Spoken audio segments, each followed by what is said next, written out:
What is good, everybody? Welcome to the Company of Gamers podcast. We are live. How are we all? How do I sound? How is the audio? How is everything sounding right now? Are we all good? What's good, Jesus, in the chat? It's great that you're here, brother. Or is it Jesus? I don't know how you pronounce it. Is it like Jesus or Jesus? I don't know, but it's awesome that you're here, buddy. Ice Queen Gaming, shout out to you. Sorry you're not well. Hope you feel better soon. Thank you for being here. PlayStation Gaming Extremist, hi. Good day to you, sir. Welcome. Shout out to Buck Roger, Retro, the Family Man Gamer. You guys are awesome support to the channel. It's great that you two are always here. Flowminator, you got the flow, my dude. Welcome. It's great that you're here. Jacob, Samir Gaming. He put, "Let's go, another top podcast from my Willie."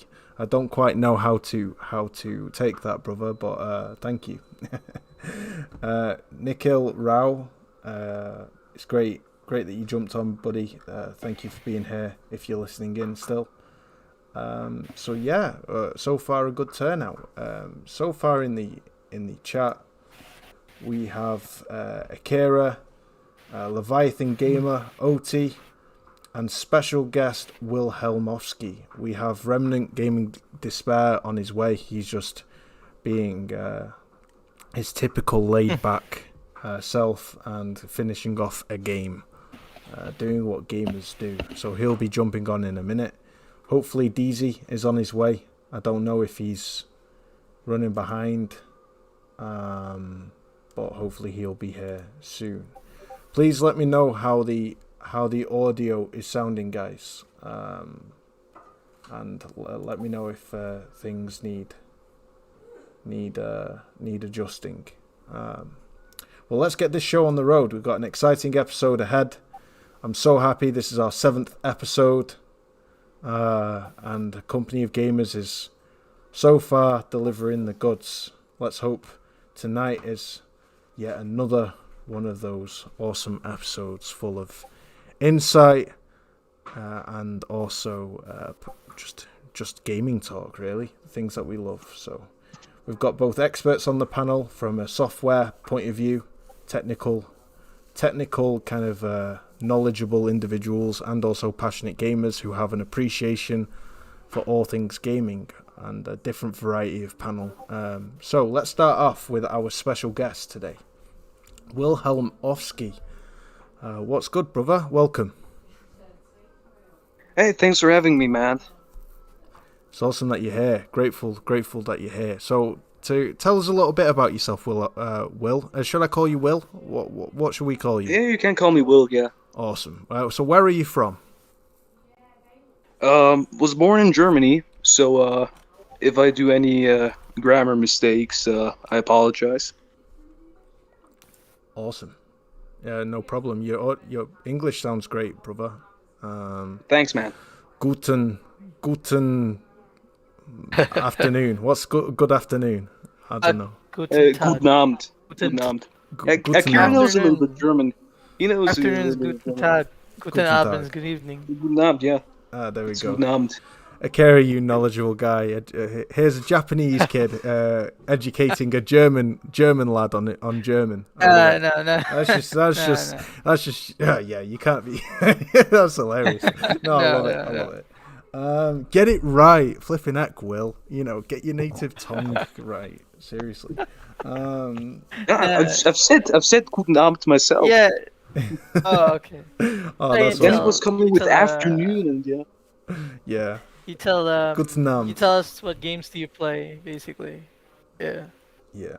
So you mean what I'm playing like right now, or? No. I mean, what's your type of gaming? What kind of gamer are you, basically?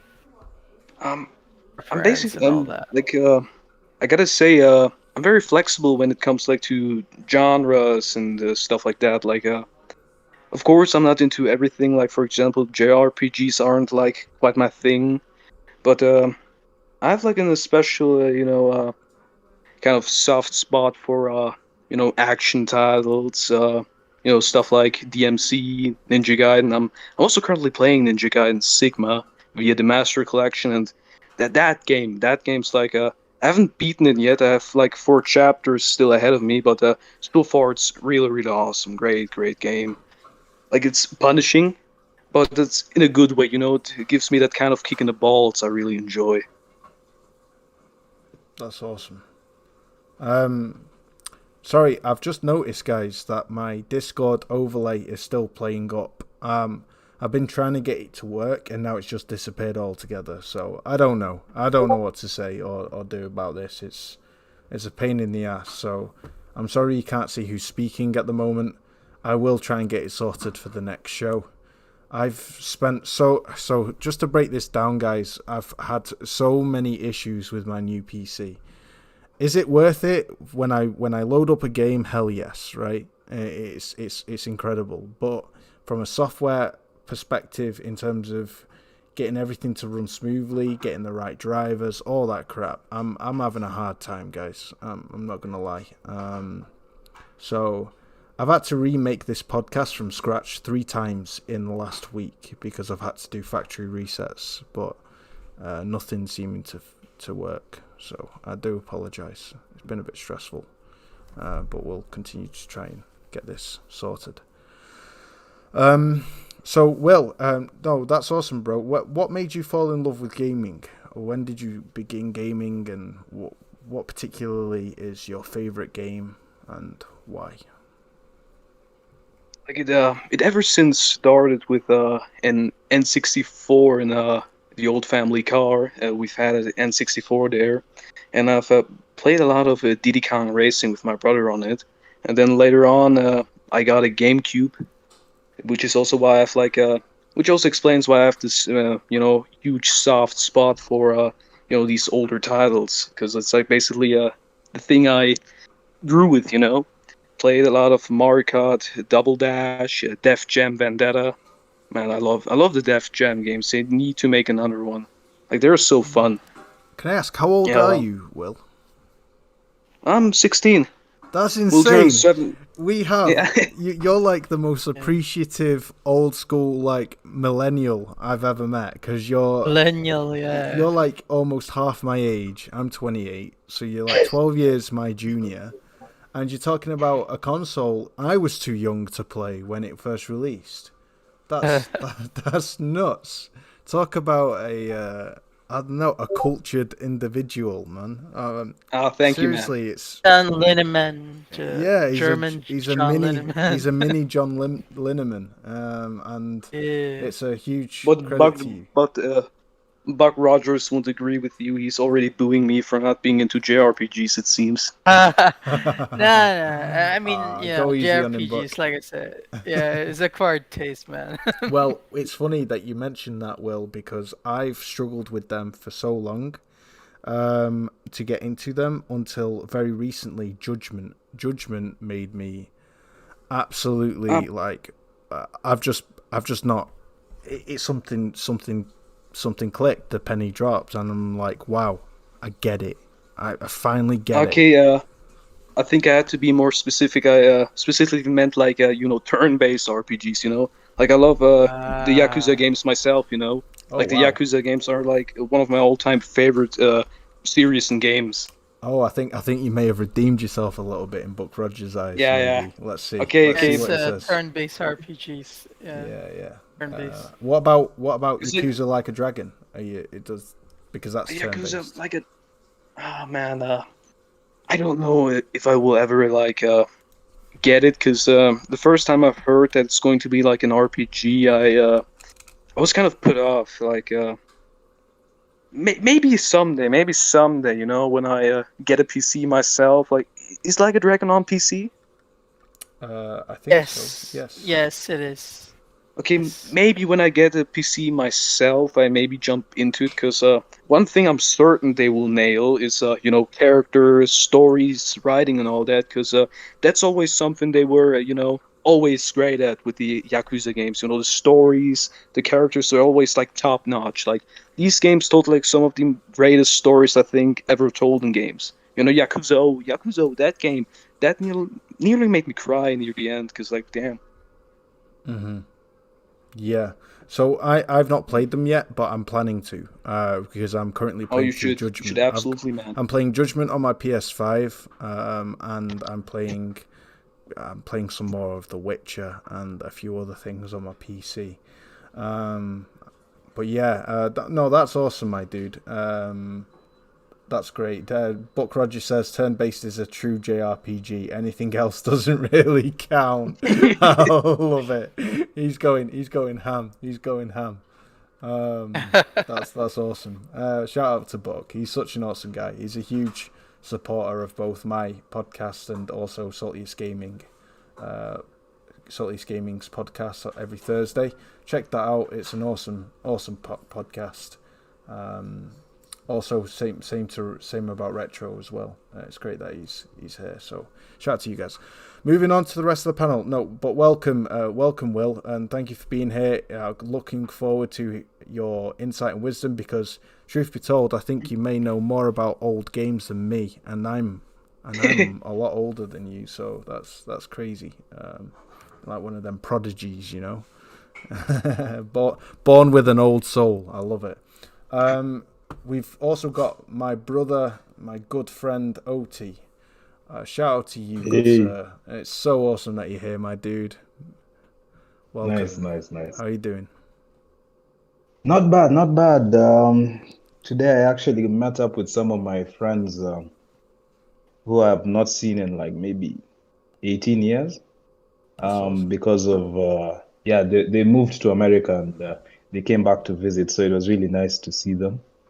And COVID. I guess COVID has made guys who are away decide they need to come back and see family because you never know what could happen. Facts. So it was a good opportunity to see them. Other than that, I've been playing Final Fantasy VII, the remake. It's very good, but I do have issues with level design of the game. Like when you're in the train yard, man, I was losing myself. It was like a maze. Everything just looked the same. But other than that, it's still good, but no other game. Yeah. So say that again. How would you sum up Final Fantasy VII Remake? So far, I'd give it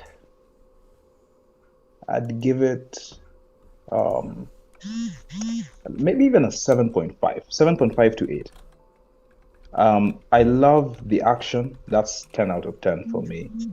The visuals also very nice. But the thing is, Ghost of Tsushima just is so free, so open. I want to go to this side of the village. Sometimes I didn't even need to look at the map in Ghost of Tsushima to know where I needed to go. But with Final Fantasy VII, it's so constricted, so linear, open in its own way that I feel like I constantly am looking at the map to know where should I go. And this was done, I think, because of RAM issues. And that's why Maxani was talking about the SSD and RAM is so key to PS5 success. So I'm sure the next Final Fantasy will be so wide and open that it'll be easy to move around the map. So 7.5 to 8.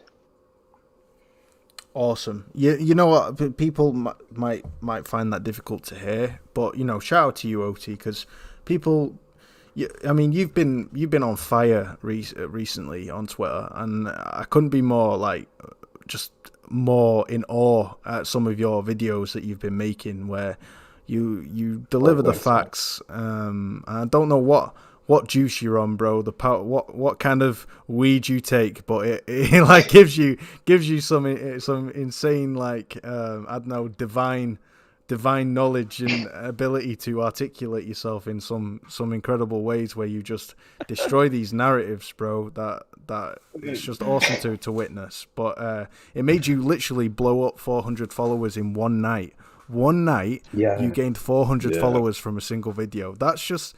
Bro, that's just it's not heard of. I mean, that's crazy. You'd have to be a Twitch thought to get that kind of following in a night. So it was crazy. Yeah, because I think I'm at 1,500 now, or something like that. You're 300 behind me, and I've been doing this for 2 years. So just you did it in like 3 days. It's crazy. So huge kudos to you, bro. But why was I going to say this? Yeah, but that being the case, you keep it real and you give an opinion about a game that everybody else calls a 10 out of 10 masterpiece, and you're like, well, you know, I'd give it a 7.5 or an 8 for these reasons, and that shows a level of a candor and honesty, and you don't cap for people's kind of I don't know admiration. You just be you, and that's what it's all about. So respect to you on that, my man. And yeah, I'm so glad that you're here, dude. Shout out to Guapzilla in the chat. Dada Plays, Wilhelmovic. I'm guessing that's you, Will. Yeah, that's me. Awesome. And Dada Plays is my cousin. Oh, what's good, Dada Plays? A new name on the podcast. Hey, bro. It's great that you're here. Let's get up. Oh. Sorry. I assume he's also German. It's your cousin. Yeah, it surprises me how well Akira can speak German. Like, literally, people in my school, you know, they literally sound worse than him. Like, he hasn't spoken that language in I don't know how many years. Like, how many years are you away from Germany now? 2 years? 7 years. 7 years. Yeah, 7 years. That's crazy. I have a better time understanding you than I do a lot of people in school. Just one intelligent. It's all good, man. Well intelligent guy. Speaking of Akira, a huge congratulations, my man. You announced that you are having a baby with your wife. That's incredible. Yes. Thank you. So that's 3 months. 3 months, 1 week, 2 days. That's two of us. That's two of us in this panel. There's OT and there's you. Both have buns in the oven. That's awesome, man, dude. So congrats to you both, man. Absolute warmest congratulations to you guys. I'm gonna be a cyber uncle. Oh my god. Leviathan Gamer's here. I thought he's not. He's playing Halo in. Leviathan right now is probably muted his mic. He's probably playing Halo with a permanent spasm in his left eye. Bloodshot. On life support with Red Bull on a drip into his arm to keep him alive, because he's been gaming non-stop for 3 days playing this Halo beta, and we're so glad that he's here. We're gonna get his view of the beta. We also have Jez gonna pop in at some point. Jez grinds my gears. He's been playing the beta too, so be great to hear his opinion. But would love to hear Leviathan's breakdown of the tech demo ASAP. I respect that you're no doubt exhausted, Leviathan, so we'll make the Halo beta one of the first topics we talk about tonight. I got, because of Leviathan Gamer, I got really interested in what makes Halo special, because when Leviathan Gamer talks about Halo, it's just so much passion, so much research and knowledge. Like, I can tell that how much he loves franchise, so it got me interested. What's the big deal about, basically? That's why I'm playing Halo Combat Evolved, the first one. To be honest, but from 5 hours I've been playing, I think I get it. What makes it so different from other first-person games? You can actually feel that it's different when you play it, even for a game made in 2001. It's still like Leviathan Gamer has said, the AI, the gunplay, even the driving was for me was flawless. Yeah, I get it. It's still hilarious to me that for most of your life you didn't know what an Xbox was. No, I didn't know. I don't think I would ever even play Halo if I didn't join Twitter. I think. Because Japan, you only see Nintendo and PlayStation most of the time. You barely see Xbox. You go to a store, kind of like there's like a small in the corner. The unimportant stuff. Yeah, like that. Yeah. You know what? I got a bone to pick with Guap in the chat right now. Right, let me get this right. Why? When your daddy Why? when your daddy OT critiques a game that you love, he breaks your heart, but you accept it respectfully. But when I critique a game that you love, you go ham on my ass, and you're like, "But Wooly, what about this? What about that? What about this? What about that?" And you proper lay into me, bro, until I'm like, I don't know, like until I'm exhausted and I cry myself to sleep. So, yeah, what is it about that, Guap? I remember that, Guap. That's like that was Ratchet and Clank, right? Yeah, that's the one. I critiqued Ratchet and Clank because I have a similar kind of critique about Ratchet and Clank what OT does to Final Fantasy VII. Yeah. I feel the level design was pretty majorly flawed in areas and subpar to other experiences I've had on PS4 games like Uncharted 4, and I just feel like it was a big letdown of the game, and the utilization of the SSD speed on a technical level was so impressive because of the ability to, transport into new environments instantly, but it was just new environments, and it didn't change the gameplay for me. So that was my critique, and I gave the game a 7.9, 8 out of 10, and Guap wasn't having it. He was not having it. Yeah. And it's like, he was not having it. No, but shout out to him. There it is, OT. You need to complete the game, then he'll go ham on you. Yo, we have some more people have jumped in. We have awesome Jez and Gaming Despair. What's up, guys? Great that you're both here. What's up, man? How you doing? We'll intro you both. We'll intro you both in a second. We'll just get down to Leviathan Gamer. You're going Halo, right? We'll just wake Leviathan Gamer up. Hold on, Leviathan, are you awake? You see, Jess, I was playing Combat Evolved. See, Jess? Yeah, I'm definitely awake. I definitely have bloodshot eyes, but it's been good. Have you got Red Bull strapped to your arm on a drip? No, I've just been drinking straight from 2-liter soda bottles the past couple of days. There it is. That's college culture for you right there, bro. College culture.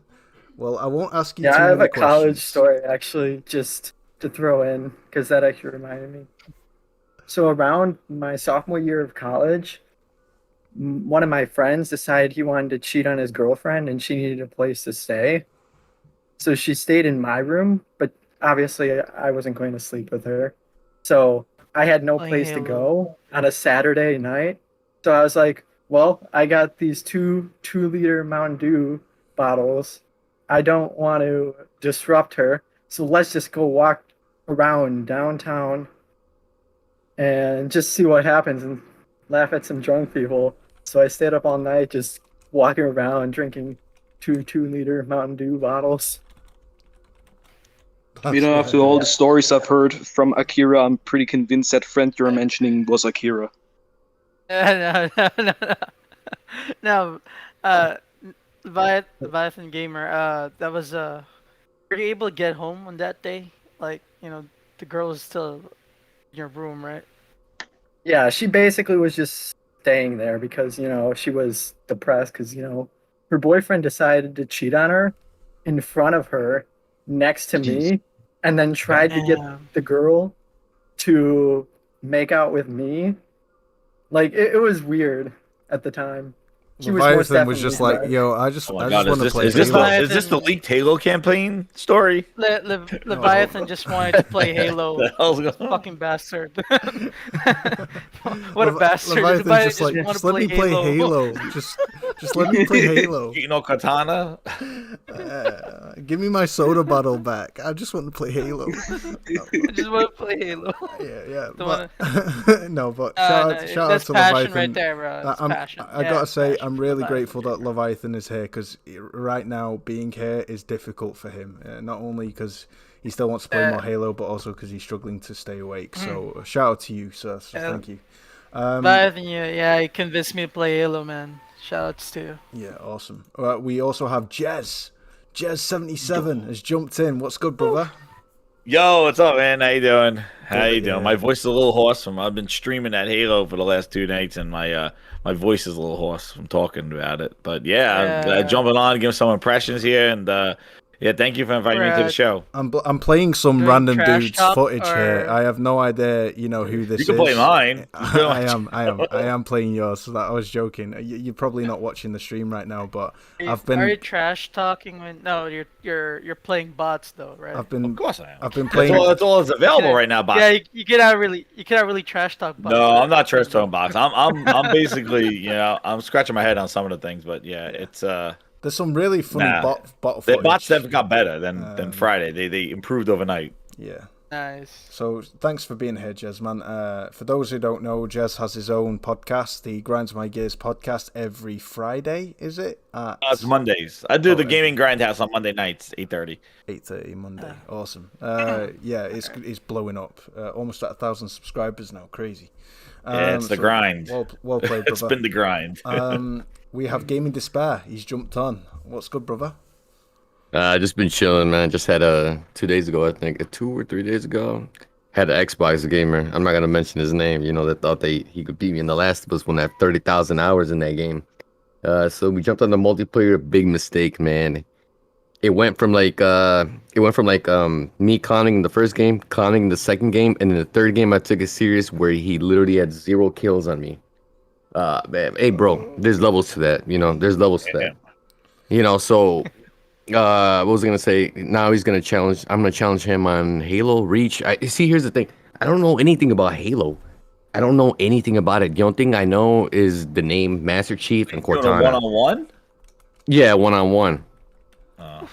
Yeah, so you know I'm gonna get on that. But yeah, man. Hey, Jez, honestly, I saw you playing that beta for Halo, and I'm not gonna lie. I'll be honest with you, man. That shit was kind of cringe to me. I'm like, nah, I can't. Fuck that. Well, Halo ODST is actually, you know, that one's solid. Yeah, I would say, but like, yeah, 1-on-1, dude, it's definitely a different type of shooter. Like, you gotta play the shields, and you gotta play the power weapon. You gotta play power weapons and map control. So he would probably have an advantage if you play on a map, because if he knows where to go get the weapons, he knows, yeah, and yeah, he'll go grab the rocket launcher or something like that, and you know, just kind of do that. Like for instance, the first game that I played with him, I showed him around the map, you know, like what you could do, what you can't do, and stuff like that. So hopefully he does that to me, because I think he's pretty upset that, you know, he got smashed the way he did. Yeah, but, I know it is. It is what it is. So we're going to. I see you guys go back and forth. I know it is. We're going to now move on to our first topic. So we're gonna get Halo beta out the way and discuss this bad boy. We've got 3 on the panel then who have played it. Would love to hear you guys' thoughts. Who wants to go first? Leviathan? Yeah, sure. I can go first. Let's do this. So, I've been personally really surprised how much I've actually been enjoying it. Like, I was expecting that it would be good, and like, but at least from the gameplay, I was expecting a 7 or 8 out of 10, in my opinion. But I've actually been really enjoying it. It's 3 maps against bots, and I've been playing basically. Only time I've stopped is to go jump into a different Halo game for variety, or like Apex or Splitgate, and that's just for variety's sake because it's only 3 maps right now. But then I just keep coming back to it because I prefer a lot of aspects of the gameplay.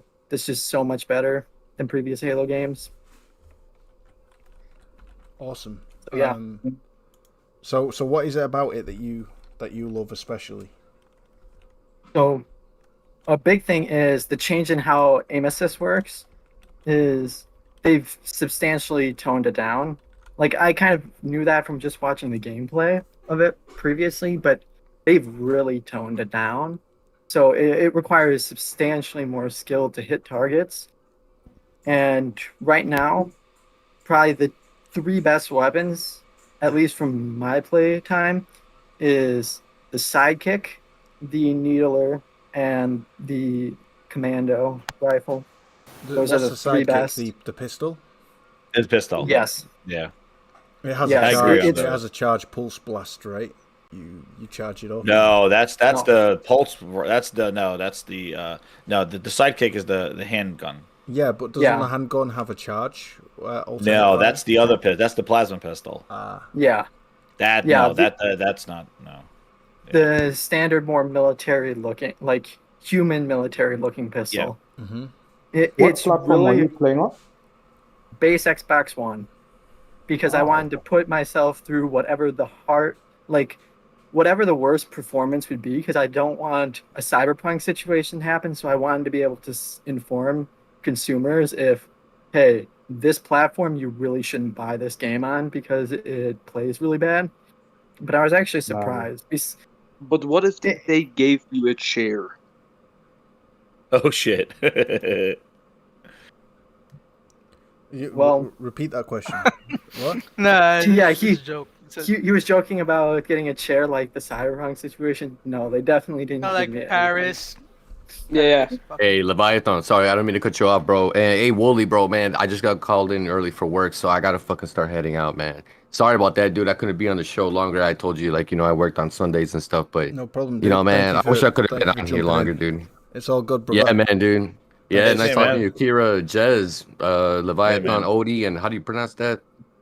Wilimowski. But you can call me Will. I'll call you Will. All right, man. Next time. I'll catch you guys later, all right? Hey, have a good show, man. Take care, guys, man.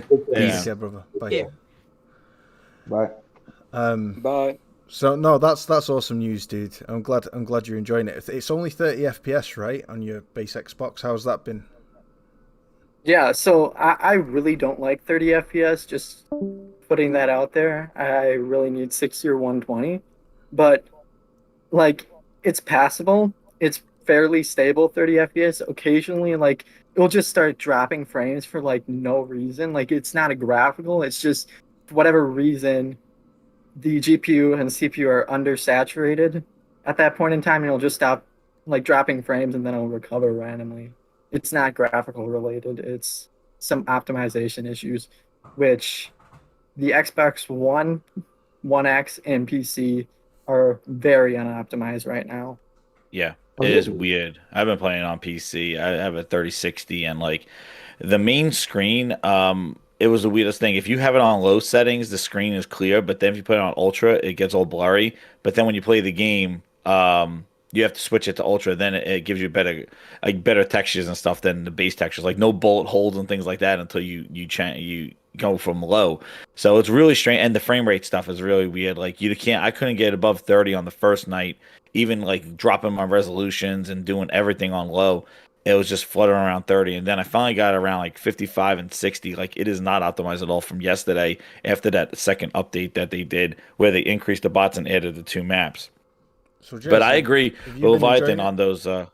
So for me, the thing is I'm not gonna say that I know what this is, so my expectations are in check right now because I don't want to go into it and get really kind of critical on it because I'm hoping that there's more to come, because what they've done is basically just scaled back a lot of stuff, and I don't know if it's in purpose for the alpha for this test or if this is how they're going to start this in season 1 and then going to add later, as they have alluded to a number of times. Thing goes with assassinations. I think not having assassinations in this game right now is a little bit of a backstep. I'm come on, there's a bunch of times you're behind somebody and you just want to hold the bumper and stuff and just do an assassination. Not there yet. They got to find a place to put this in, not at launch. I agree with the guns. I agree. I think the sidekick, I think the pistol is pretty good. I like how that functions. The needler definitely is, great, as needler should be. The effects of the needler now are not there, like the glass popping and all that stuff. That's just a critique. Maybe they scaled this back because it is alpha.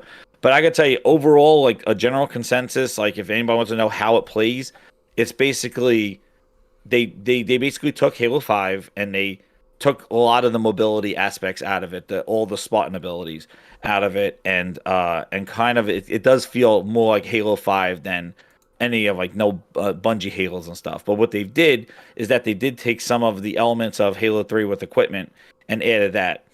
I like that the equipment is all pickups and stuff. I just feel like that the equipment that they're offering right now is very lackluster. I think that there should be like more effective equipment. Halo 3 had incredible, like the energy drain, that was a ball that will roll down the hill and stuff like that. Like I think they'll have some fun equipment in there. The bubble shield was something where, like, these are the kind of things where you drop that bubble shield and it was not a two-way thing in Halo. Like you couldn't shoot and you couldn't shoot out and shoot in. This thing that you drop here, basically they can't shoot at you, but you could shoot through at them. And it's paper thin. It doesn't really have a kind of like sound. Like I think a lot of the sound effects, a lot of the effects that add to the some visceral feeling and some satisfaction in killing things.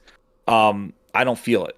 So right now I'm tempering my expectations. Like I wouldn't jump and say this is Halo's back or anything like that. I think that it's playing it safe right now, and I want to see what they're going to add in the next flights as we lead up to launch. Because I've been in a bunch of betas with some of the Microsoft products in this service era, and a lot of the things that we saw basically were the things that were there at launch. They might have fixed a couple of things. Sea of Thieves, I complained. I was like, why there's only 3 types of missions? They're like, oh, it's just a beta. Calm down. Well, it launched with the 3 types of missions, and 4 years later they added some content to it. Likewise goes with Crackdown 3. I can't invite my party friends. Oh, it's the beta. Be quiet. Well, you couldn't do it at launch. You had to wait a month and a half, and they added it. So, right now, Have you done insider flights before for Halo, like the yes, I've done the Master Chief ones for the PC. Yeah, okay. I've done those. So I've done the flights for them. So I don't know again where it's gonna go from here, but I do feel that for what it is to Halo, like I don't know the community feedback and stuff. I liked where Halo 5 went in the multiplayer. Like it was evolving Halo. I know some people didn't like that, but I do feel that this definitely is like they just scaled a lot of it back and hit the reset button like they said. And I just feel like for Halo that's fine, but I think for this to be the next Halo and for what it needs to be, it's far from that right now. Yo, Chris in the chat, jump in, brother. Shout out to Chris Righteous in the chat. But it's fun. Like yeah, it's fun. I really need to see how it is versus people, because the bot stuff I'm just not. They travel in groups. They're not exploiting any weapons or exploiting parts of the map, and there's no kind of map control that's traditional of Halo, because the bots are just kind of fluttering around together, running in a. They run to the same spot, and so there's really you can't really tell the balance of the weapons with the equipment because it's not there yet. We don't have the versus, and that's the thing that we really need to see how effective these weapons are and what to be used. My biggest disappointment in the gun is the that plasma the fire, what is it? The fire thing. That's the first alternate shooting mechanism that does a vertical shot or horizontal. Ravager? No, not the Ravager. Wait. That is awesome. It's the fire. What is it? The fire shotgun. But the Promethean one or the Forerunner gun. The Heat Wave. Heat Wave. I knew it was. Yeah, I just the effects of that. I like the idea of that has an alt fire. And has a ricochet, but I just think I think I just want everything to feel a little bit more visceral. I felt like Halo 5 had really good kind of like everything had a punch to it, and I feel like a lot of these weapons, either with the effects or the sound effects or the hit markers or things like that, I don't think it's there yet. Like the shield pop, there's no satisfying shield pop with these. Like I feel like they just kind of glow red and then they just kind of and then the pop. Like when you play other Halos, the shield pop is the satisfying. You would know it's time to go for the head because the shield's popped. And I just think that a lot of that, maybe that's post-visual stuff that they'll add. So I'm just hoping for that and get more of that visceral feel to Halo. Would you say right now it feels a little scaled back? Would you say that's a fair critique, Leviathan, that the gunplay they've nailed the gunplay? Like that's kind of what you've been praising the most, is kind of the gunplay and the movement mechanics, but everything else from like the bubble sound and the effects from the shields and like all the visceral immersive kind of quality of feedback. Well, personally for me those things aren't too much of an issue, but I'm not a very presentation oriented guy. I'm more of like the raw, like I've played games on gray box mats before. Like really, I don't even need graphics. I'm still playing Halo Combat Evolved in 2021. Jesus.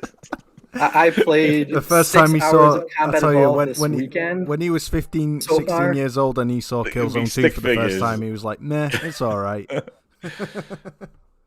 Yeah, so like I know that can be bothersome for some people, but for me personally, it doesn't really matter because I've played 6 hours of Combat Evolved this weekend. Like I basically got up and played every single Halo game because I wanted to get a good basis because some of them that are pretty awful is Reach and 4 that I haven't really played. So like I wanted to get a good basis going into Infinite. So I got up the first day, played a lot of Halo. I've been playing the Infinite beta. I've been switching between Halo games.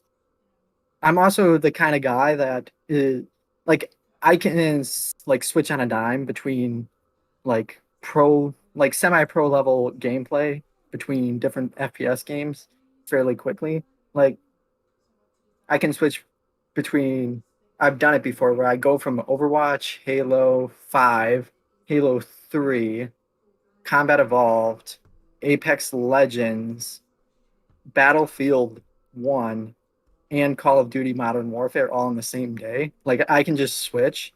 Mm-hmm. So I'm very much a gameplay focused kind of guy. So yeah, a lot of those like visual and audio effects, like I can play basically without the audio.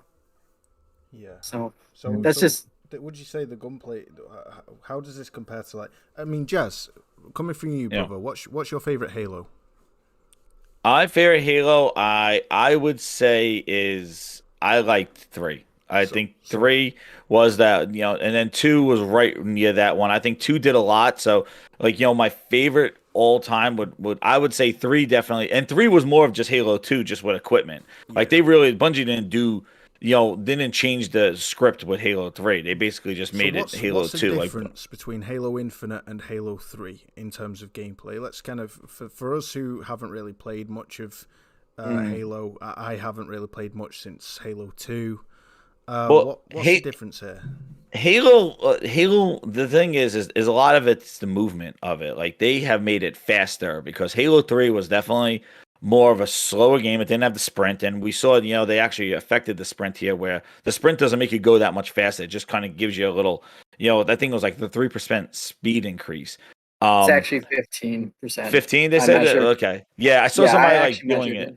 You measured it? Yeah. Okay, because so I know that was one of the things where people like, you got to make speed, like it has to be faster. But I think they also add like the slide and the clambering and stuff like that. So it's really the movement has been the difference with a lot of the Halo games as they evolved, because, coming with the times, like a lot of people don't want to play. Also, it was 30 frames per second back then, but it was a lot of kind of slow pace, map control, getting the right equipment, getting the power weapons, moving around, and kind of like pinning people down, making a run for the rocket launcher spawn, get over there. And, with 343s, they definitely tried to do Call of Duty it, and ODST tried to do it as well. That's why I could see Leviathan not liking those two, because that was when they were trying to get that Call of Duty stuff. They were doing classes, they were doing things like that. Whereas this, I would say it's definitely, it feels like it's definitely built off of the Halo 5 model. Like it's definitely feels like Halo 5 to me. But scaled back with a lot of the stuff that made Halo 5, such as the spotting abilities, the dodge. I like the jet thrust. I think that's part of the equipment here. That some of the mobility, and I noticed that some of the mobility that they used, the mobility is actually equipment drops. So they do have the hook shot, which I tried that.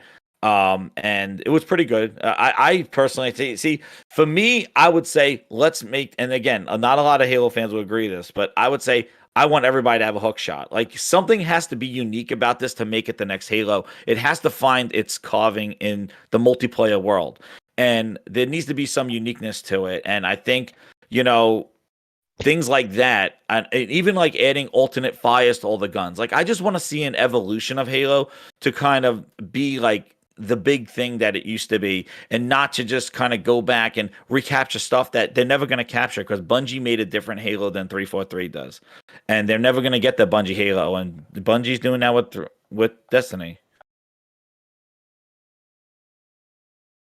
They're trying to with this one.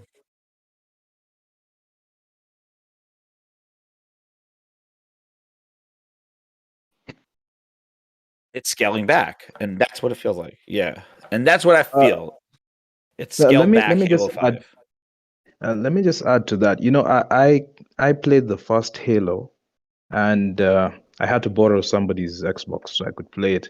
And I remember, and I know guys will just call me a fanboy for this, but I had just played, I believe it was MGS2. And MGS2, I remember, got a review of, like, let's say 96. I can't remember which website gave Metal Gear Solid 2 96. So when Halo got a 96 or 95, I was so eager to play it just to understand how it matches to Metal Gear Solid 2. And when I played the campaign, I'll be honest with you, I was disappointed. And I feel Halo, the concept, is stronger than Halo, the game. And so when I even see what I'm seeing on screen right now, to me it feels like I it's not that it's bad. It's decent, but it doesn't feel like they have progressed. So like when you look at how they showed the Killzone 2 demo, when Sony faked the Killzone 2 demo where they were in the air and they dropped down, and if you saw that, that to me was done on a PS3. That was the concept they had for a PS3 game. And in some ways, Killzone 2 is my favorite first-person shooter of all time. Same here. But when you look at the concepts of that video they initially had, I would expect Halo to at least match that concept. But what I'm seeing from Halo is it's still trying to match what it did before. And I fear someone else is going to come and blow the first-person genre away, because right now I feel it is too Call of Duty, Halo, Battlefield. Battlefield. Look what Splitgate just did. I think Splitgate feels like a great Halo game. Like, I'm sorry, the guns feel great in Splitgate. I don't know, like, it PC, feels like Halo. It's I don't, dude, and I know that's sacrilege, but I'm telling you, that's why there's a draw to it right now, because I'm telling you, like, there's a tightness to this shooting, and then they flipped it on a script and add Portal to it. Like, they basically, there's a good feeling on Splitgate, and look at that game. Like, that just took the Halo crowd, and said, hey, here's Portal. Like, that should be a mode. And, I just think that's pretty interesting how that kind of, took the world by storm now, being a free-to-play, in it. And the guns are really good in it. They're basically Halo. That's basically what that game is. Yeah. The server's still very nightmare. Like, it sucks. The servers, There's 4 dudes doing it, but that's no excuse. I'm sorry. I don't have an excuse of it. But the thing is that, the server shit sucks on that end. Somebody needs to buy them and give them servers. So now.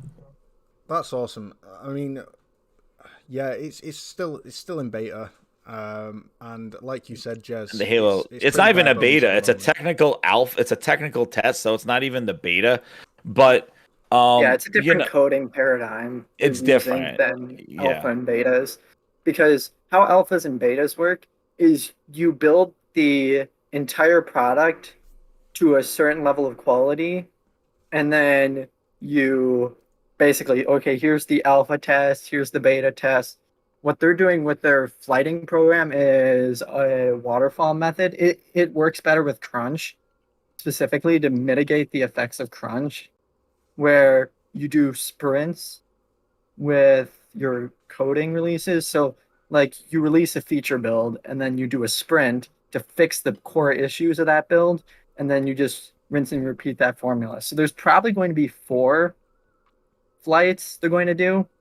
So yeah, probably you mentioned they've added content yesterday, right? Well, so overnight they added the 2 maps. What you're saying here is basically they're releasing portions each day, so that key issues can be honed in on and addressed, instead of being bombarded with a load of them at the end of the beta test. And instead they're able to kind of focus and hone in on individual bugs, like within just small parts of the game that are slowly released, so that the next flight that releases, those issues that were in the previous flight are fixed. Is that what you're saying? Yeah, I know Guap says, like, this should happen 3 months before. I know. And that's the thing. Like, for me, I felt like it's definitely a very scaled back thing for something that was delayed over a year. And, now we're like months away possibly from this, and it just seems like I hope there's because there is a lot to do because we're like see my thing is like you start with Halo 5 and then you add like that should be the starting point for the next one, and now we kind of took what we had already and we're going backwards, so now they got to get up to feature and then they got to go from there to show what's the next thing. And that's where I think Oni was saying, like, you know, was saying Oni, I was like, oh, what is that? Oh, who was that was speaking before? Was that Ori? Oni? Oti, me. Odie. I'm not gonna call you Oni because that's friggin' that's one of the Halo things. They call you Oni, the AI and stuff. But like I just feel that they need to like I want to know what like I feel that there's a little too much focus in the battle pass, compatibility on PC and stuff like that, because these are the things that have been introduced since the last Halo. And I know that's why they're probably testing this stuff, but I do think that, you know, I wish it was definitely more of a feature test and capabilities test, like some incredible new game modes, incredible new guns, and new balances and things like that. And hopefully that comes. But I feel like right now we're just kind of testing the service aspect of it. And I can tell you one thing, that battle pass, that's whatever that is not good right now with content. Like they give you a left shoulder pad at level 5 and then the right shoulder pad at level 6. So I don't know if that's their plan, but I just think that the customization right now is very limited as well. So I don't know how a successful battle pass was. And my last point on this too is that on PC, the best Halos are there. You have any Halo you want. Halo 1, 2, 3, ODST, you have 4. Every Halo is on PC and on Xbox. There it is. The best Halos, any one you prefer, it's all there. Feature-rich, Forge mode, communities, everything you want. What's going to have those people leave that and go play this? Well, I can speak at least on the Halo community. A large amount of the people that, like, so I've been, a lot of people really hated Halo 5. And I suggested a lot of the changes that 343 Industries has made to Halo Infinite, specifically in terms of mobility. And all these people that really didn't like Halo 5 and have been playing Halo 3 for over a decade have really warmed up to Halo Infinite. Like there's people that were saying you should have death threats sent to 343 Industries, and they've 180'd and are shilling this game, which is so like that's the thing, is like they've found immense success with the core Halo fan base that has been hating them for a decade. Because they had when you aim down sights, you would do flinch instead of descope, which if people don't know what that is, it's where when you aim down sights in Halo, it forces you out of zoomed in. So you can't, it makes you hip fire more. It's one thing I don't like about Splitgate is it doesn't do descope. But oh yeah, just when you mean descope when you get hit or when you zoom in? So you zoom in, so you scope, basically you go into the scope, and as soon as you take damage, it forces you out of the scope. So you have to aim. Yeah. But I would like all the weapons to fully operate like that. Oh, and I don't recall on Infinite all of them kick it out because a lot of them really don't have the technically aim down sights. It has this kind of modified where it zooms in and it gives you that kind of a tighter effect, but it's not really bringing the gun to aim down sights. So like, but I know with the other gun I did like, forgot to mention, it was the assault rifle, not the assault rifle, but the one that's like, I thought it's it has like an ACOG, but it's an LMG. I forgot what it's called. It's but it has this like automatic fire, but it also zooms in like an ACOG scope, which is kind of like, I thought it'll be like a 3-round burst or something like that. Which one is it? The Commando. It's the the Commando. Precision. That's what it is. Mm-hmm. Yeah. That one was pretty interesting. I like that one, but it's like an LMG with an ACOG. It's a high precision gun, so there's like no bloom. It's not inaccurate, but you don't get any, like, it has very little aim assist compared to a lot of the other weapons. Yeah. So, like, if you can aim, it's very powerful, and it can kill. Like, the Commando and the Sidekick have the highest time to kill, so you can kill people the fastest with those, but you got to land all your shots. If you start missing shots, you end up losing gunfights. So it's one of the best guns in the game because if you can manage the recoil of it, because there's a little recoil, Yeah, it there is. Yeah, literally is a especially when you zoom laser. in. Yeah, Adobus J, what's up, man? Yeah, he says the same thing. Like I thought when I picked it up, I thought it was the DMR, but then when I saw it hitting, I hit the button and it was like, I was like, oh, whoa, this is like an automatic DMR because I thought it was sounds like the DMR because I loved the DMR. I thought I liked the DMR. I thought that was good. Shout out to Dopus J in the chat. Thanks for the DMR. Thanks for jumping in, bro. I know that you're working, so it's appreciated. Shout out to Chris Righteous. He's joined us. He's on the panel. What's up, Chris? Yo, what's going on, everybody? What up? How you doing, bro? You good? What you been playing? Shit, man. I'm still playing Skyward Sword HD and Link's Awakening, and that's pretty much it. Nice. That's pretty much it. That's yeah. But one thing I want to say, Wooly, is like that with All right, he's gonna ask me something, Jess. What? Who's asking you something? So you try Halo? Nah, I don't give a shit about it. Honestly, I don't really care. I don't really care. Nah, but I don't like. I played any Halos? Yeah, of course. I played them back in the day. I played 1, 2, and a little bit of 3 and shit like that. And I liked Halo 1 and 2. Like, I mean, who didn't play? You know, at that point, who didn't really play Halo? I mean, I guess a lot of people, because a lot of people didn't have an OG Xbox. But I remember here in America, right? It was definitely a big phenomenon at the time and shit like that. Like me and my buddies we'll do it. Like we used to do like crazy ass LAN parties. Like real talk, we would get like six Xbox consoles with a bunch of TVs and hook them up and shit like that. And you know, Halo was cool and it was like evolutionary or revolutionary for its time. It definitely brought FPS to a whole nother level on consoles and shit like that. But I've seen a little bit of that Halo Infinite gameplay. I mean, for me personally, like I said, I'm not a big fan of Halo, so I really don't have that much of an opinion on it. To me, it just looks like more Halo. But if the fans are happy with, like, I just want the fans of Halo to be happy, because I know what it's like, you know, being like a huge fan of a long running franchise and you're just passionate about it and shit like that. You always want like the newest games to like, you know, hold the mantle of like what it was before and shit like that. So I don't know like how 343 is gonna be able to pull shit off, because the other two Halos, though, they were you know, they're rated pretty well, right? Like, you know, they're like 84, 85 and shit like that.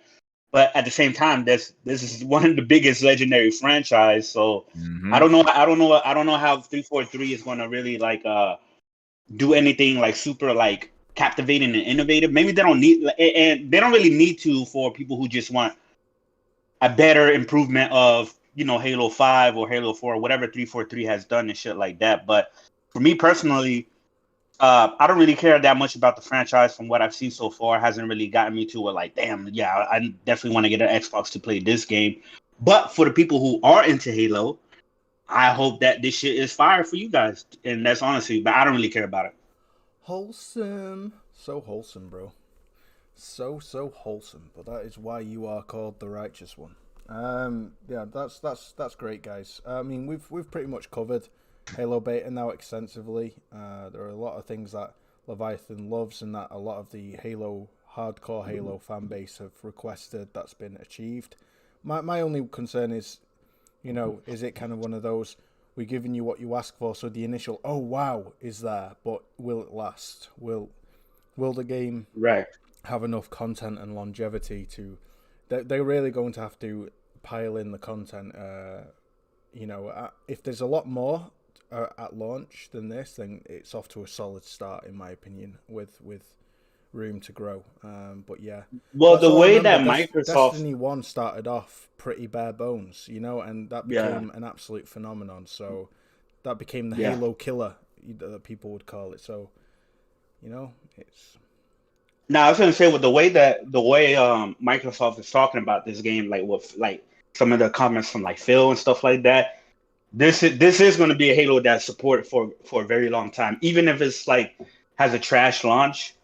I definitely see them like, yeah, they're definitely going to be supporting this game and adding updates. And I mean, they're going to have to do that. But we'll see if people, you know, love it enough to where a lot of people. I mean, I'm sure a lot of the diehards, right? Like I think Leviathan, he's one of the diehards. Yeah, they're going to be playing this shit for a long time, right? But you know, as far as like people getting into Halo or whatever, is it going to hold is it going to hold their intentions long enough? Or they're just going to walk away from what they're already playing right now with like Call of Duty or shit like that for it? So that's stuff that's yet to be seen yet. Yeah, and that was the thing I wanted to say too, like what Chris was saying too. Like, yeah, I understand that they're satisfying like an older base, but like people playing the traditional Halos and taking a lot of the movements out. But I feel that instead of that, they should have kind of evolved the movements and try to take in some of the thing rather than stripping it out entirely. Because you got to think also, this isn't a modern time, and there's a lot of competition now. When Halo was the GOAT, there was not a lot going on even before Call of Duty, and it was a lot of this. This was the definition of a console shooter, and a lot has changed since then. And you got to kind of get with the times, especially if you're going to be in the free to play market and be competing with other games that are, you're trying to get mind share and you're trying to get people's attention. So that's why we need to see the next thing of Halo, especially for a game that's been in development for so long, for them to remove so much. That's why I'm hoping that they add a lot of stuff, and it has maybe Big Team Battle is going to be where they focused a lot of it on there. But my thing is that we know they're coming. So, well, we'll see. The thing is too is like if I did this, like if I played this kind of shooter like this, and was like, oh my god, this is incredible. I can't wait to see how this is going to be with vehicles. I would say something, but this kind of I'm like, what are they going to do with Big Team Battle? Because this is okay, but I'm getting kind of it's a little dull because I think there needs to be more extravagant weapons, more extravagant stuff going on. And like even like damage to the game, like maybe pillars that break apart or anything. Like where's the next level? Like you look at what Battlefield is doing, you look at what the other games do. It evolves and does there, and I feel like 343 is very afraid because they're gonna piss off whatever the fan base that they have, because they're trying to not make it something that it's not gonna be Bungie's, it's theirs. And they tried doing it and they got yelled at about it, and now they just kind of are cautious. And I feel like that's why they took out a lot of stuff, and they're waiting for people to kind of say what they want and what they don't, and they're gonna adjust it accordingly. Take a risk, man. They now my bad. I was gonna say. They gotta take my bad. They gotta take risks, because like playing it safe is you're just gonna get the same result. Like yeah, there's gonna be diehards that get pissed off, but that's like with anything. Like, people got pissed off with God of War, right? Like, people pissed off God of War. No jumping really like pissed a lot for some reason. It pissed people off because there wasn't a dedicated jump button, which I thought was stupid because. The combat is not the same as the original, so the jump button is probably not going to make sense in the new combat system. But like they gotta like, and here's the thing: it's like it being free to play, right? That alone, right there, like it's already going to have a loss in quality, because like every free to play game, even though some of them are really good and a lot of them are very popular and hook people, but when we talk about quality wise. Like, there's no really free-to-play game that's like really measures up in quality to like a game versus a game you pay. Obviously, that makes sense, right? Yeah. So, but I mean, we'll see. My bad. Go ahead, OT. I didn't mean to interrupt. No problem. So for me, like I'm saying, the issue is like what he was saying about destruction to the environment. Like you throw a grenade and part of the world crumbles, and then there's a new way to access a path or a corridor. I was expecting next gen. So like even when let's say when I saw the Cyberpunk trailer the first time, it was in first person, and the way I experienced their vision, everyone was in awe. The 40-minute trailer, where you see the gameplay, that left such a mark on people. But when you look at how they presented Halo looks like it's a very good game that's could be also done on the Xbox 360. There's nothing they've added that makes me fundamentally think, wow. Like Cyberpunk, they showed you such good characters moving around in the environment. The what do you call them? The guys who are just roaming around seem so realistic. The way he entered into the car, the way they talked, everything was screaming next gen, even though they didn't deliver it at the end. But I expected that from Halo. And I feel if Halo doesn't achieve that level of technical prowess the way Last of Us 2 did for PlayStation, then which game are we expecting from the Xbox side to do that for us? Crackdown 4. Yeah, like even so another was thing. Just okay, I was gonna say like another thing, just like adding like alt fire to all the guns. Like they added it to one gun where it does that, but why can't the assault rifle have an alt gun, an alt fire, like shooting at a grenade or shooting at a plasma gun? Like I know we could say like that's not traditional Halo, but we gotta break that eventually. Like you gotta evolve it. It has to be combat evolved, not combat devolved. It has to change. So like, you know, putting alternate shots for all the different guns, like adding some creative guns, like ones where it'll shoot you and it's like a net and it'll basically like hold you down there for a little bit while somebody could shoot your teammate could drain your shields or something. Like I just mean like adding alternate, like the next thing for a game that's been in development for so long. This is not an annual, this is not an annual franchise. This thing has been in development for over 5 years. And let's be doing that stuff. I don't want to hear it comes later or we have some ideas. Thank you for the feedback. Maybe we'll put it in a summer update or something like that. Like, I want that to be the core essence of the game. Like, let's do that. And I know like destruction's never really been in Halo. Like they added some physics, like computers move and stuff, but like you got to bring it up to modern times. And I feel like, it's gonna satisfy some people, but it's not gonna grasp the masses, and that's the whole plan of being free to play is to grab the masses and get those battle passes. And I don't know, like a lot of people looking at this is not like they should be captivated by it. They should be like, oh my god, that looks cool, I want to play it. And no, the fact that they made this publicly out there too, being so rough that it is right now, I'm very surprised. Like if they had a lot. And the last point I want to make about this, but like, if they had a lot under their wings, I would think that this would have been more of a closed, secure kind of a beta or alpha test inside. But the fact that you could stream it, do whatever you want with it, I think they've shot themselves in the basically foot this is it, dude. They're gonna add some spit and polish to it, but I think this is it, and that's my concern. Like, I wish this was behind closed doors, and and now here comes the real stuff, and that's my fear is playing this. I'm like, I've been in these things. Like they'll tweak and add spit shine and add this and add that, but it's not. This is the core element, and they're willing to show this. So this is it. Like, and that's that's my concern because I want it to be more. But at the same time, this is the game as a service model, I guess. Akira, what were you going to say before we move on to the next topic? Because we've exhausted Halo. So I think. Halo is it's always been a difficult topic because they have this fan base who gives me the impression that they don't want to evolve the game itself. Like there's some of them who wants to evolve it, but there's some of them who just wants to stay with the Halo that they love. Just what's causing it's the problem of what direction to evolve it. That's the issue. Yeah, exactly. Core fan base have a different direction than the casual fan base. Like, for example, Sprint has always been an issue with Halo. Yes. A large portion of the community has been trying to get it removed from Halo. And 343, it's very well refined. They intentionally set the values so they did in Halo Infinite by design. Because what Sprint does to games is it stretches map design.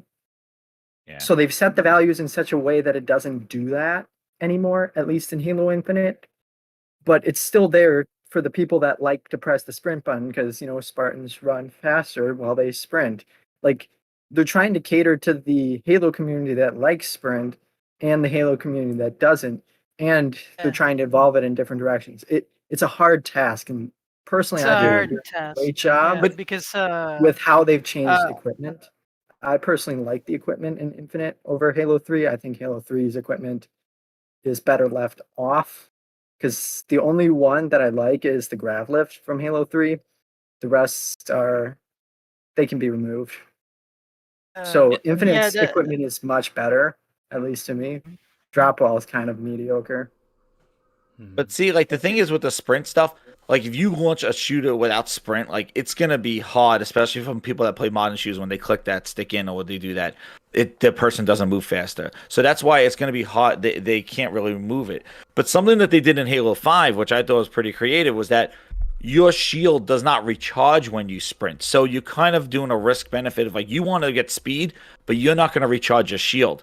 Now they do that. So like you could basically control the gameplay by affecting some of the negative, giving some negative effects to sprinting. Whereas you could deter from it, but you don't have to remove it or make it slower. Because I've been seeing people on the opposite end as well saying like you got to increase the sprint thing, because right now I feel like I'm just going huff puff puff and not going anywhere.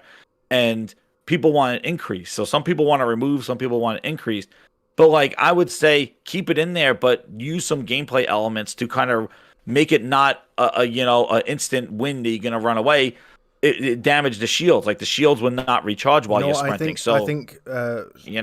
I think this is the beauty of Battlefield's Portal, is that you can cater a server, a game. Oh my god, that Portal thing is awesome. It's basically Mischief Collection. Everybody's taste. You can have no crosshair option allowed, no ADS, so it's only hip fire.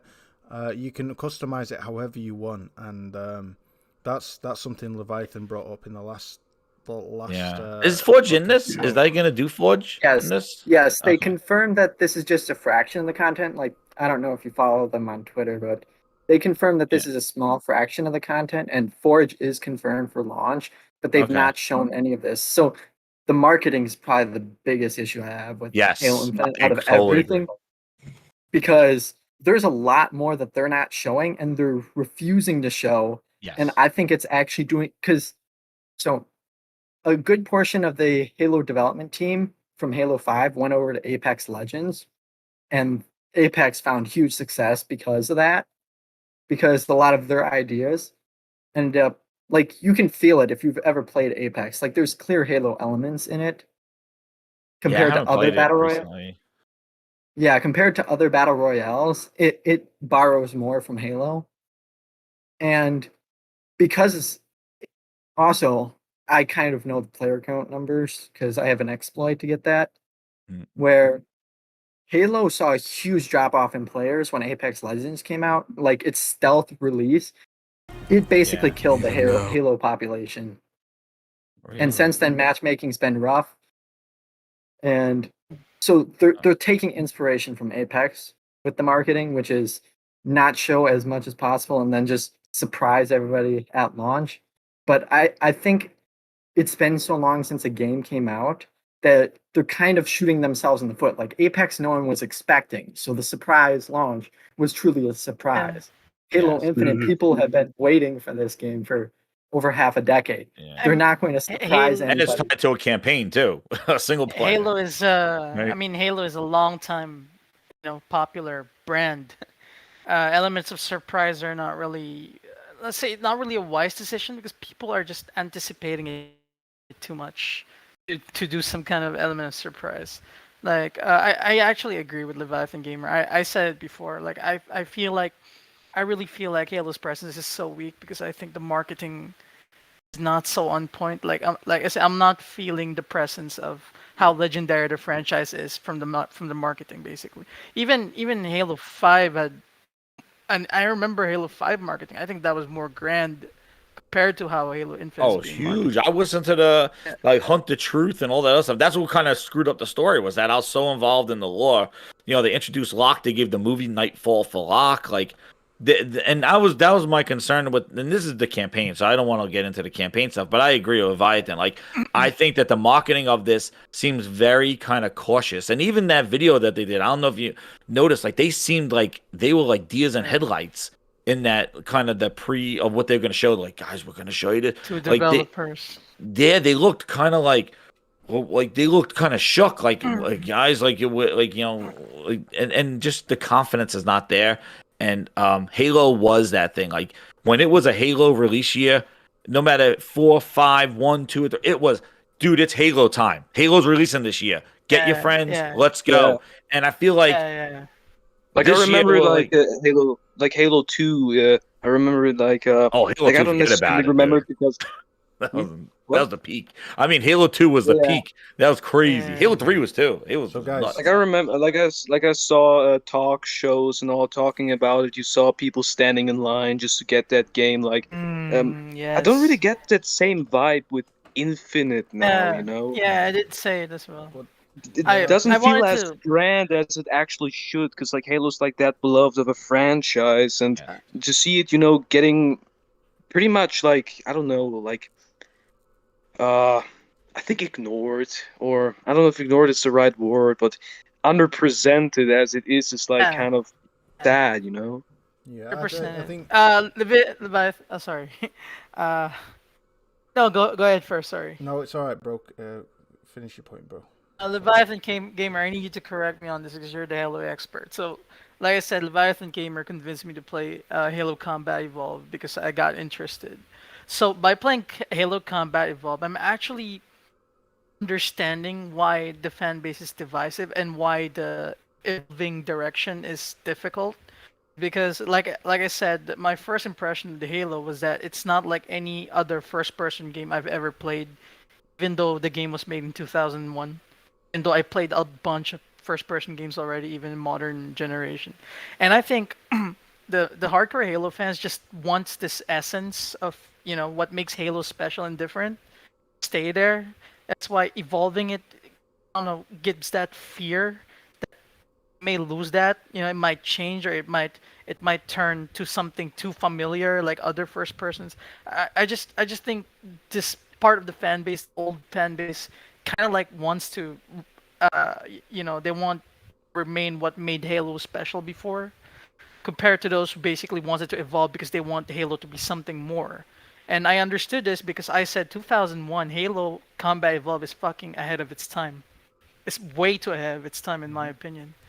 I think I think that divisiveness, you can actually say that for most games, that have sequels, because like for one, you want to evolve, you want to present something new, but on the other hand, you have like always that fear that the players, the fan base you've gathered with your first game would be like scared off due to the changes and due to the things you've evolved in a sequel. But I think that's the eternal curse of a sequel, trying to catch new people and try to present something new while also maintaining the old players, while keeping the old players. Let's just remember, guys, that we measure the greatness of the originals by the single player campaign, right? And the multiplayer was right now all we've got our hands on is the multiplayer beta of Infinite, right?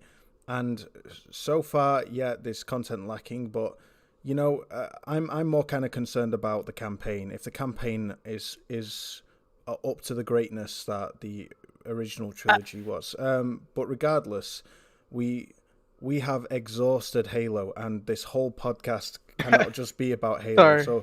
So let's draw a line. Let's draw a line. We are Haloed out now.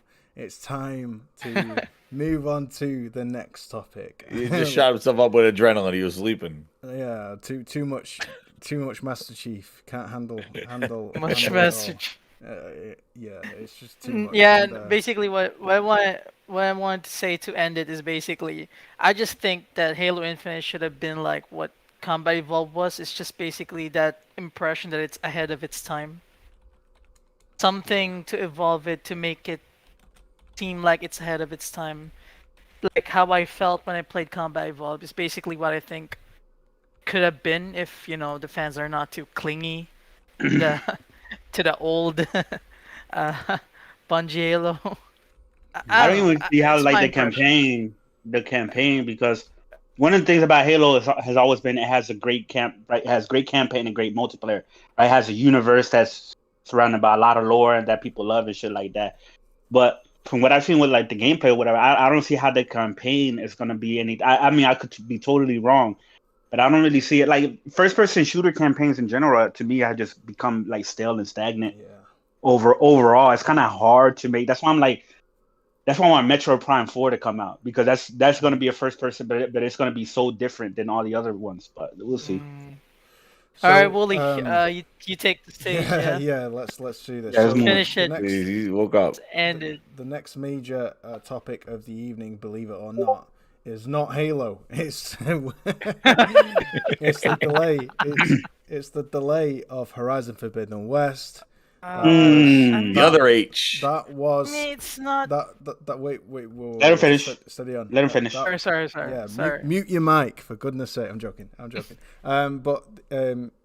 It was, Horizon Forbidden West followed the delay of Gran Turismo 7, followed the delay of God of War Ragnarok, and granted, we were kind of expecting God of War Ragnarok, but now there's this narrative, right? And I'm seeing it in Twitter by a certain community. I'm not gonna call them out because that's they bleed green. All right, that's all I'm gonna say. But this community, they kind of spinning this narrative that 2021 is gonna be dry AF for the rest of the year after Kena releases, and 2022 is gonna be bare bones because it's just gonna be what 2021 second half should have been, quarters 3 and 4. But I wanted to ask you guys, do you think we are going to get just 3 of the games we were supposed to be getting in 2021 and Sony purposely decided to delay them because we're dry for 2022? Or do you guys expect us to be getting bangers in 2022 as well as the games we should have got in 2021, i.e. God of War, GT7, and Horizon Forbidden West? I mean, we were still gonna get bangers in 2022, even without the 2021 games getting pushed back into 2022, because you still got stuff like Final Fantasy 16, the new IP from Square Enix, Project Athia, or Forspoken, or whatever it's called. Obviously, we already know was going to be probably the best game that releases next year, which is Breath of the Wild 2. We had Elden Ring, right, scheduled for 2022. So even without God of War Horizon releasing this year and not releasing in 2022, 2022 was already going to be like a banger. In my opinion, it was looking better than 2021. You know what I mean? So I don't know why people are saying that. Like, just because these games got put, and I've seen some people say, because these games got delayed until 2022 now, that Sony was lying the whole time. It's like it's I've that's heard that narrative as well. Yeah, to me that's like, bro, it's like if these games legitimately got delayed because, first of all, a big pandemic happened early last year that we still haven't fully recovered in it. There's still a lot of things that's going on that a lot of these games are just like months upon months behind because of it, and these developers can't work as fast and as efficient as possible and stuff like that. So we were already expecting a lot of games that to be slated for this year to be delayed until next year. Like, that's already, and then there's been so many games that have been delayed. Deathloop got delayed a couple of times. Kenan was supposed to come out at the launch, around the launch of PS5. That got delayed. Sifu got delayed into 2022. That's a smaller indie game. A lot of these other games got delayed. Deathloop was delayed. Eternal was delayed. Yeah, Dying Light 2. That game was supposed to come out like a year ago. Oh, Jesus. Shit like that. Halo Infinite got delayed a whole year later. Does that mean Microsoft was lying about the launch of the Xbox? Nobody brings that shit up. But for some reason, when these games get delayed into 2022, all of a sudden it's like, oh, see, Sony finessed everybody, and they were lying, and they say these games were coming on 2022 just to get you to buy a PS. Like, bro, like, y'all need to shut up, man. These narratives are dumb. That's actually the funny part, Like, these kind of gamers can really be ungrateful sometimes, because there were games that were released in 2021 who, worked through the pandemic. Insomniac, for example, they keep on getting some shit towards them, but hey, they freaking released 3 games. I mean, I still count Spider-Man Remastered as a game. I don't care what anybody says. That game looks way better than it was before. That was a whole game. And we got Ratchet & Clank Miles Morales. You had Returnal, and so basically there are games there, and Demon Souls.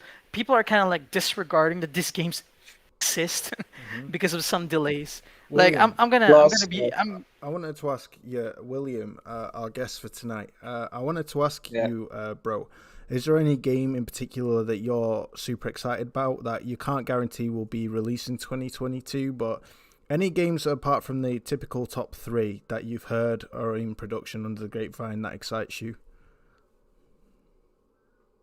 I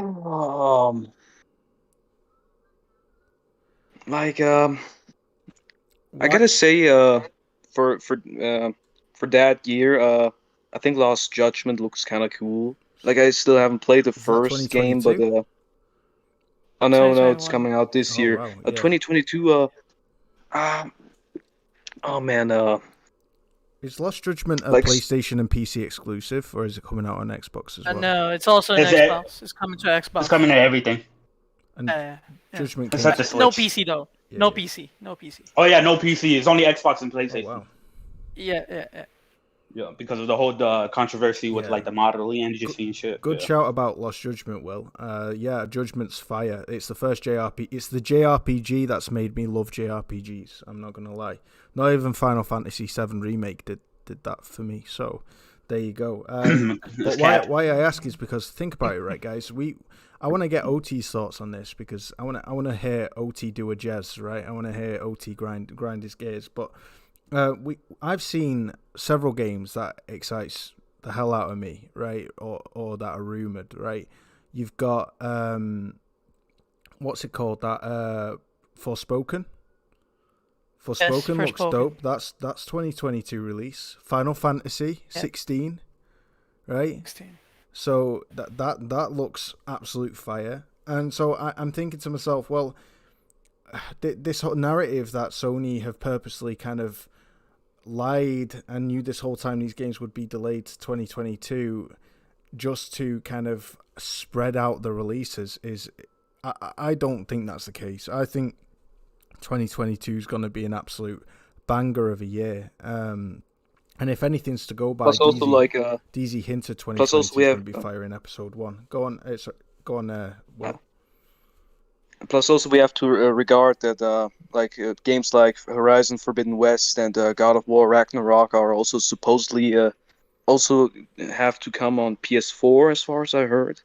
Horizon Forbidden West definitely comes on PS4, and it's known that if you try to also optimize the game for like last gen hardware, that's like dragging the development. Cyberpunk had like difficulties because of that.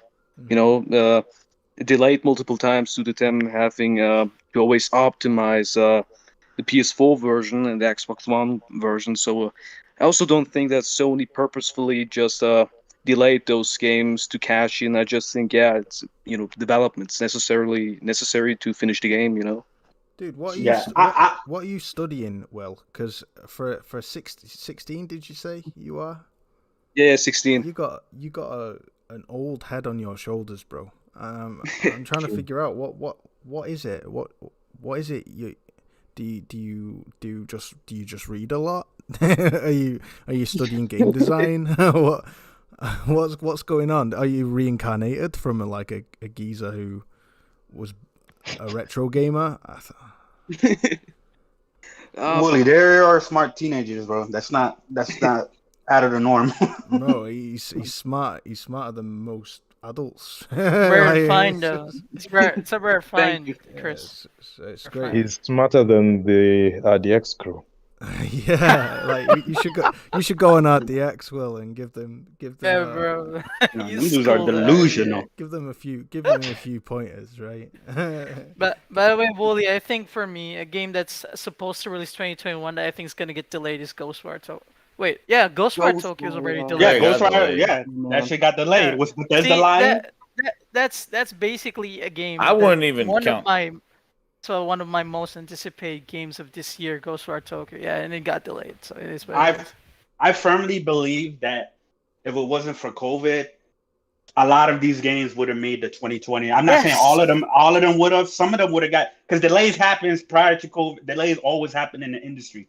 Fuck Rockstar, they'll say a game is coming out and then they delay it 2 years later. You know what I mean? Like from the initial release. So I'm not saying every game would have came out, but I'm pretty sure a lot of games would have already hit their marks to release this year if it wasn't for the COVID situation. That's why I don't get like people getting on Sony because their games got I'm sure Sony would have loved to really. You don't think Sony will want Horizon Forbidden West to release this year? For them to get it out. Of course they would. So it's just a dumb argument. It's people just trying to downplay the first thing about 5. This whole I just want to say that the first thing about this whole thing, and I don't have to go eat, but I just want to say about this Horizon thing is that first off, they haven't confirmed it yet. I know it's been confirmed with with other insiders and stuff. Confirmed it, so it's confirmed. Yes, but Sony didn't announce what the date is yet. So this is yet to see what the date is, because my thing is about this Horizon thing is that it was definitely suspect when they didn't have a release date when they showed it in June. That's not traditional Sony to kind of show that and then not have a release date of something that's is expected to come this year. It was kind of strange that they decided to do that big gameplay but not have a release date, considering they weren't having an E3 show or anything like that. Like, that was pretty much it. So that was kind of like a warning sign there. But the thing is going with delays, I think there's a lot of stuff to think about here. When you look at a game and a game shows the way it does and then it gets delayed, I think that the worriness of like there's something wrong with it goes out the window. It's just like, okay, well, just ship it when it's ready. And it's disappointing that it's not coming out right now. But if you look at it, when would they don't really drop games in November. Like, they did it with the launch of the console, but like they could see Horizon doing what it did last time, where it was like February and January, and hitting that time right there and not launching it in the holiday. Holidays always used to be Microsoft's thing. Sony used to release them early in the year.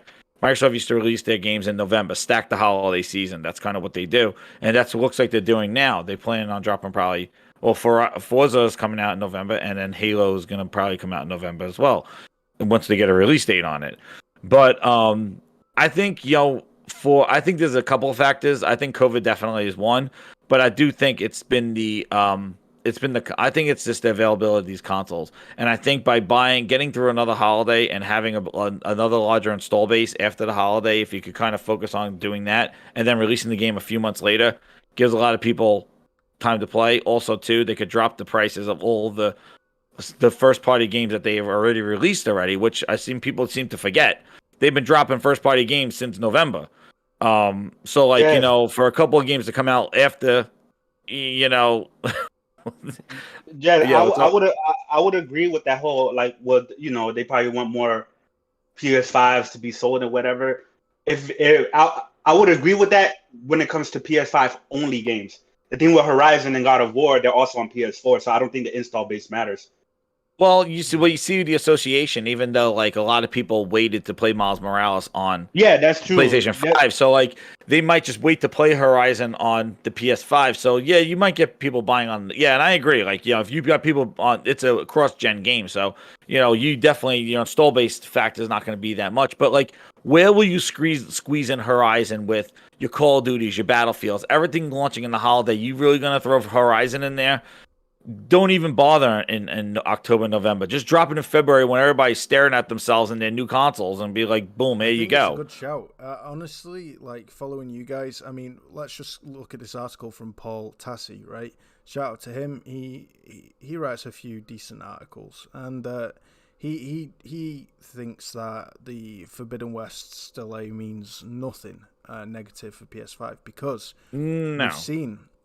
we've seen already gameplay that's solid, and the implications that basically says it may create the narrative that Sony is losing its biggest exclusive of both the holiday season and this year in general. And yet the practical implications of this on the fate of the PS5 are nothing, because PS5's still gonna sell like hotcakes, and if it does come out on February or like early 2022, more PS5s will be available.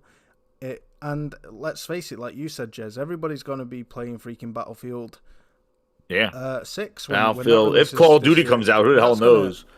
Take the world by storm for 4 months. And also think about this, guys, is that we've seen gameplay of Horizon Forbidden West, so we know it's in good shape. It's not, is it in a bad way? We know exactly what we're getting. That's why the Halo delay was different.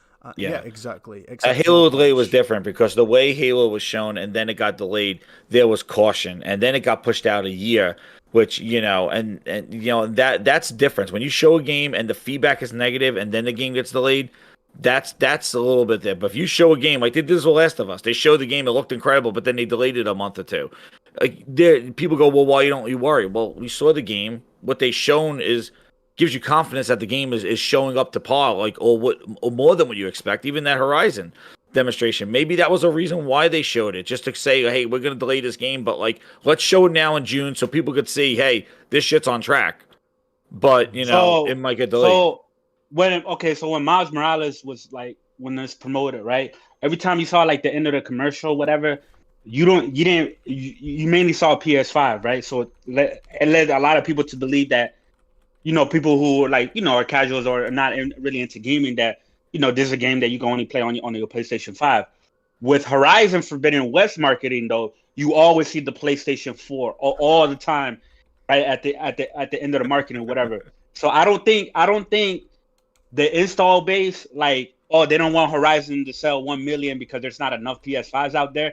That's not going to happen because the game is also on the PlayStation 4.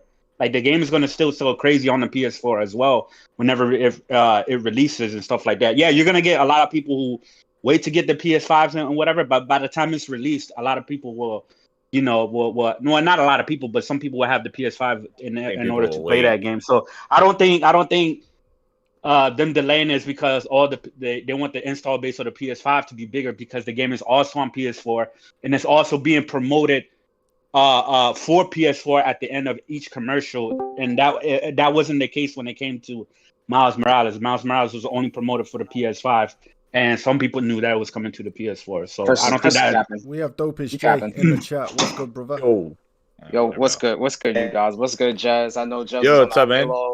What's good, bro? I could be here for a couple of minutes just to tell everybody something. Listen, this whole Horizon thing, we already know what's good with Horizon. They trying to get as many units sold as possible for the game. The game's ready. I don't doubt the game is ready. We're talking about Guerrilla Games here, okay? Everyone in the chat, everyone that's out here knows Guerrilla Games, when they come through, they deliver. So, except for Killzone Shadowfall, I thought that game was trash, but that was a launch game, right? That game. It had solid multiplayer. It was just. But the install base doesn't matter because it's cross-generation. If this was a PS5 only game, then I will 100% agree with you. 100%. No, Chris. Well, what do you think they're gonna sell this holiday the most? Why? I don't think they want to drop it this year because, one, like we said with Miles Morales, right? When Miles Morales launched, not only was there not enough PS5s out there in the wild, but no one was buying that joint on PS4 because they wanted the PS5 version of the game. It was very limited on PS4. When people see the PS4 version versus the PS5 version, they are not touching that PS4 version. Guaranteed. Mm-hmm. There's no reason for you to do that when you can wait, get a PS5, and play the best version of the game. I'm telling you. Gamers are smarter now. Just to add to that, look how Miles was selling. No, but look how Miles was selling with as stock increased, Miles was still on the charts. It still had legs because it was associated with the PS5. Meanwhile, everybody could have played it for 4 months already, but it topped sales charts when there was PS5 stock. It's the same thing with God of War. I'm telling you, the PS4 version of God of War, when that game drops, nobody wants to boost. Nobody's gonna want it. They're gonna want the best version of the game. This isn't like a PS4 versus PS4 Pro version, where it's you can barely tell the difference. Yeah. I honestly think this is. Honestly, nobody. This is a generational leap. Nobody. Going to be. Listen. Nobody can convince me that Sony did not want Horizon Forbidden West to come out this year. I'm pretty sure they absolutely want. I'm pretty sure they did, but you have to drop this year. So when they because it's not the only. Here's the thing. The reason why I don't buy that argument, because it's not the only game that's delayed, and not even from Sony. There are plenty other games that are delayed into 2022 that has nothing to do with Sony. But when Sony delays the game, it's all these. It was ready, but they just want more PS5. I'm not. It is one of the factors. I'm not shitting on it. I'm actually saying it's a smart thing from them, because you have to about it. This holiday season is packed with too many games. We seen games that try to get sandwiched with a Battlefield, Call of Duty, and Halo release and completely fail. And I'm not saying Horizon will fail, but not Halo. Halo doesn't sell like that anymore. We in this chat, like we would buy all these games. Like it's no issue for us to say, yo, I'm gonna buy Battlefield, I'm gonna buy Halo, Call of Duty, all these different games dropping during that time. But there are literally people like younger kids or people who don't have a whole bunch of money to drop on video games that have to make a choice on what they're gonna buy.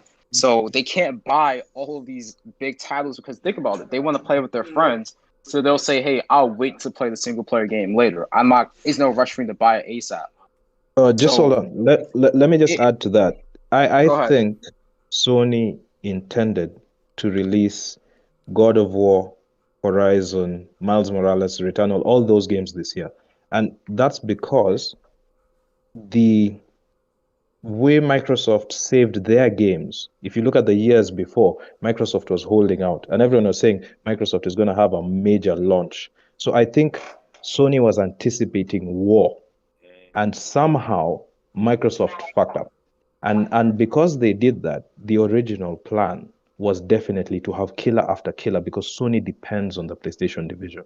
So I do believe this was the plan. But now that Microsoft is selling less by, let's say it's nearly a 2-to-1 in favor of the PS5, there is no need to rush the game because Sony has done rushed launches before. That's yeah. Let me ask you. Hold on, but let me ask you something. This when Halo Infinite got delayed, do y'all think it got delayed because Microsoft wanted more Series X and nobody wants to play Halo on the Xbox One and stuff like that, or did it get delayed because it's having issues and they needed to polish the game up more?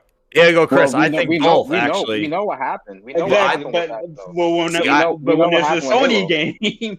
No, but I'm saying I think both of those. Right? That's not the same argument because Horizon looks good. Halo didn't look good a year ago. So that's silly argument number one we thrown out the window. Halo but we don't know all the problems that Horizon is having right now. We don't know if there's any internal issues that matter team up. They have to push it back. We don't know all that. We know what happened with Halo. There were multiple creative leads that left the game. On top of the fact that when they showed it off on that E3 in 2020, it did not look good. So that's an entirely different situation all in itself. You had the entire community showing the game and they delayed it. That's a different delay, yeah. So yeah, that's a different argument. Yeah, that's a way different type of delay.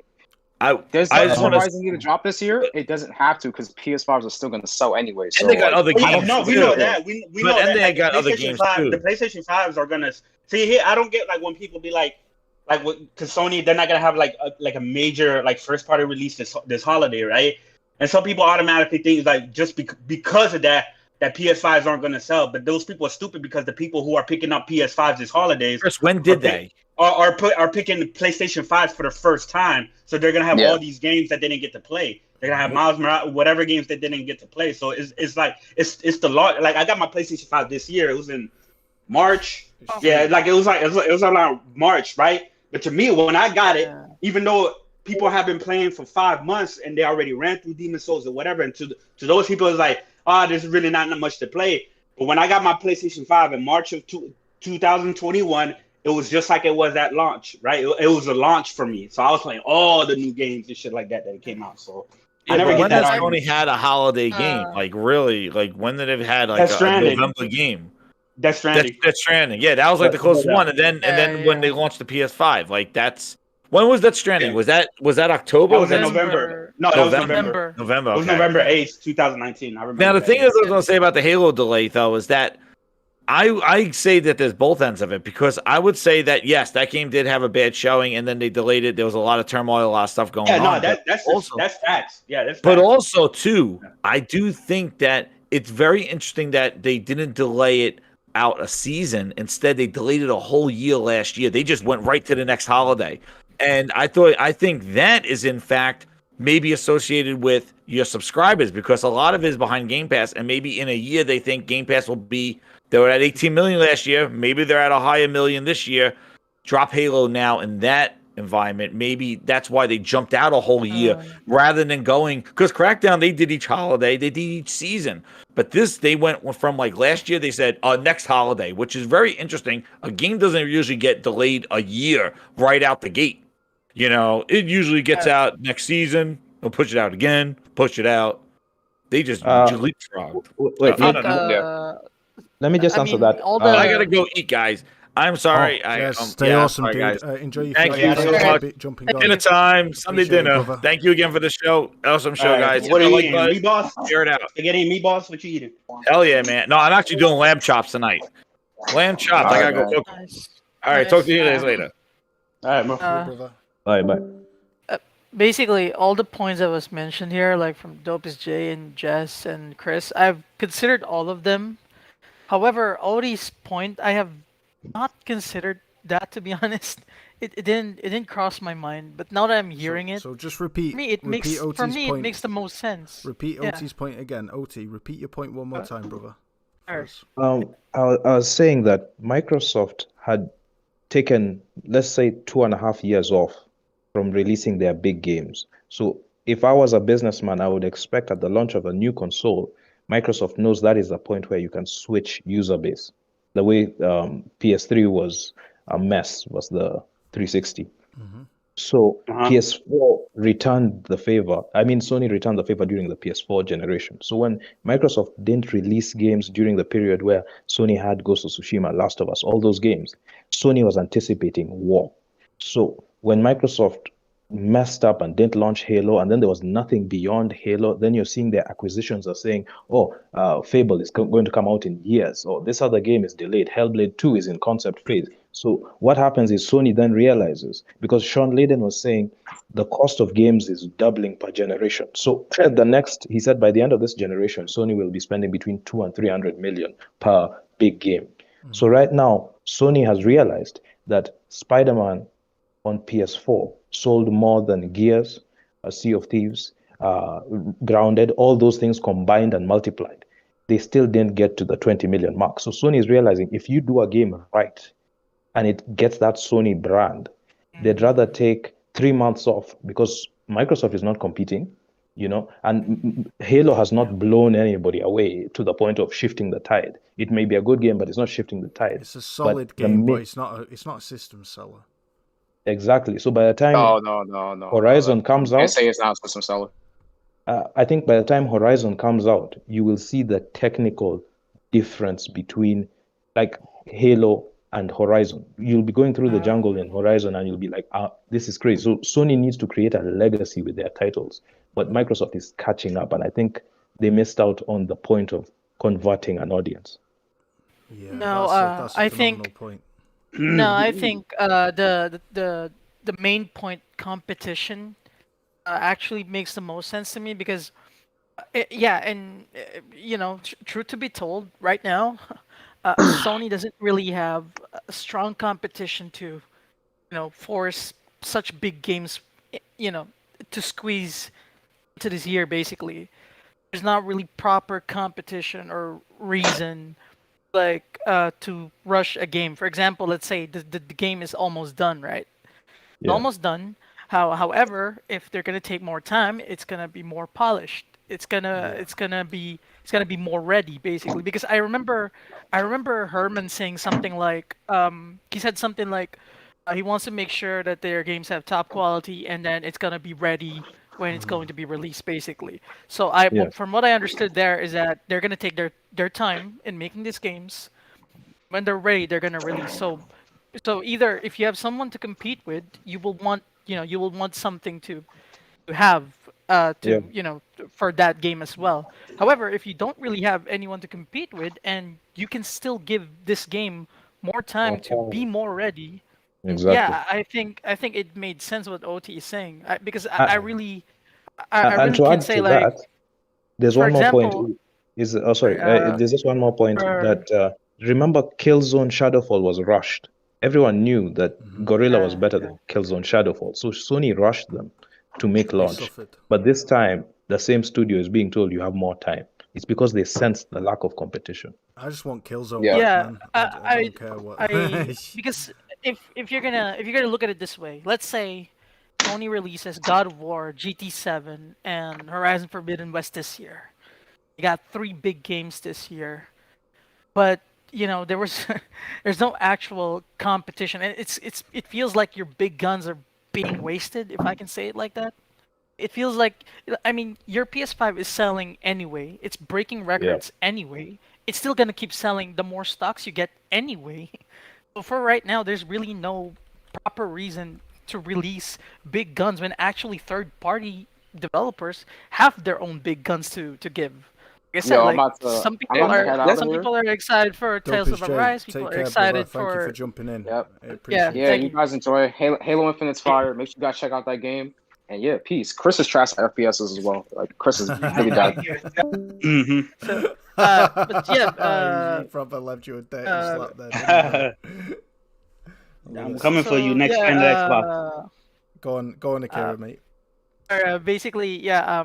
So there's no reason to release big guns right now because there's no proper way to use them. As you know, if I think like a businessman, I'm gonna see it like that. Like there's no proper reason for me to release big guns right now because right now people are buying my PS5 anyway because Tales of Arise are making their game. I mean, sorry, Tales of Arise is coming out. Lost Judgment. You got Guys, Fist from the honestly, China like, Hero program. Bouncing off that point, bro. Excellent point. The fact is, bro, is a third party they're delivering at the moment. I mean, we're getting good third party content. Yeah. There was a time where third party was all Ubisoft jank and recycled garbage. But now there are amazing leaps that in quality in the third party era. I mean, look at what EA have recently showcased. Like you said, Tales of Arise. That shit looks fire. I've never seen visuals that like it. It's gorgeous. And we've just had Scarlet Nexus, and I was playing a bit of gameplay there, and that pretty much plays like a Nier Automata game in terms of controls. It's very similar, and it's just a great combat, really good. So we're getting really good third-party content the rest of this year as well. There's no point in it when you're feeding guests to throw everything on the table at once. Not only is this probably a strategic decision to improve the quality of what, because there was a bit of junk in Horizon Forbidden West. There can be improvements. I want to see more reactivity in physics to the foliage, especially for the PS5 version.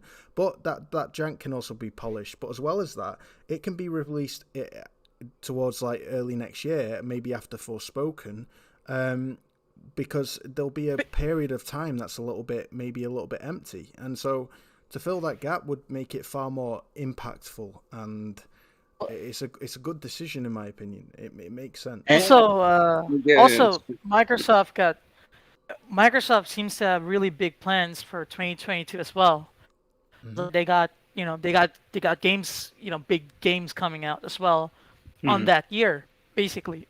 So competition starts 2022, 2023 for Microsoft, in my opinion, because right now,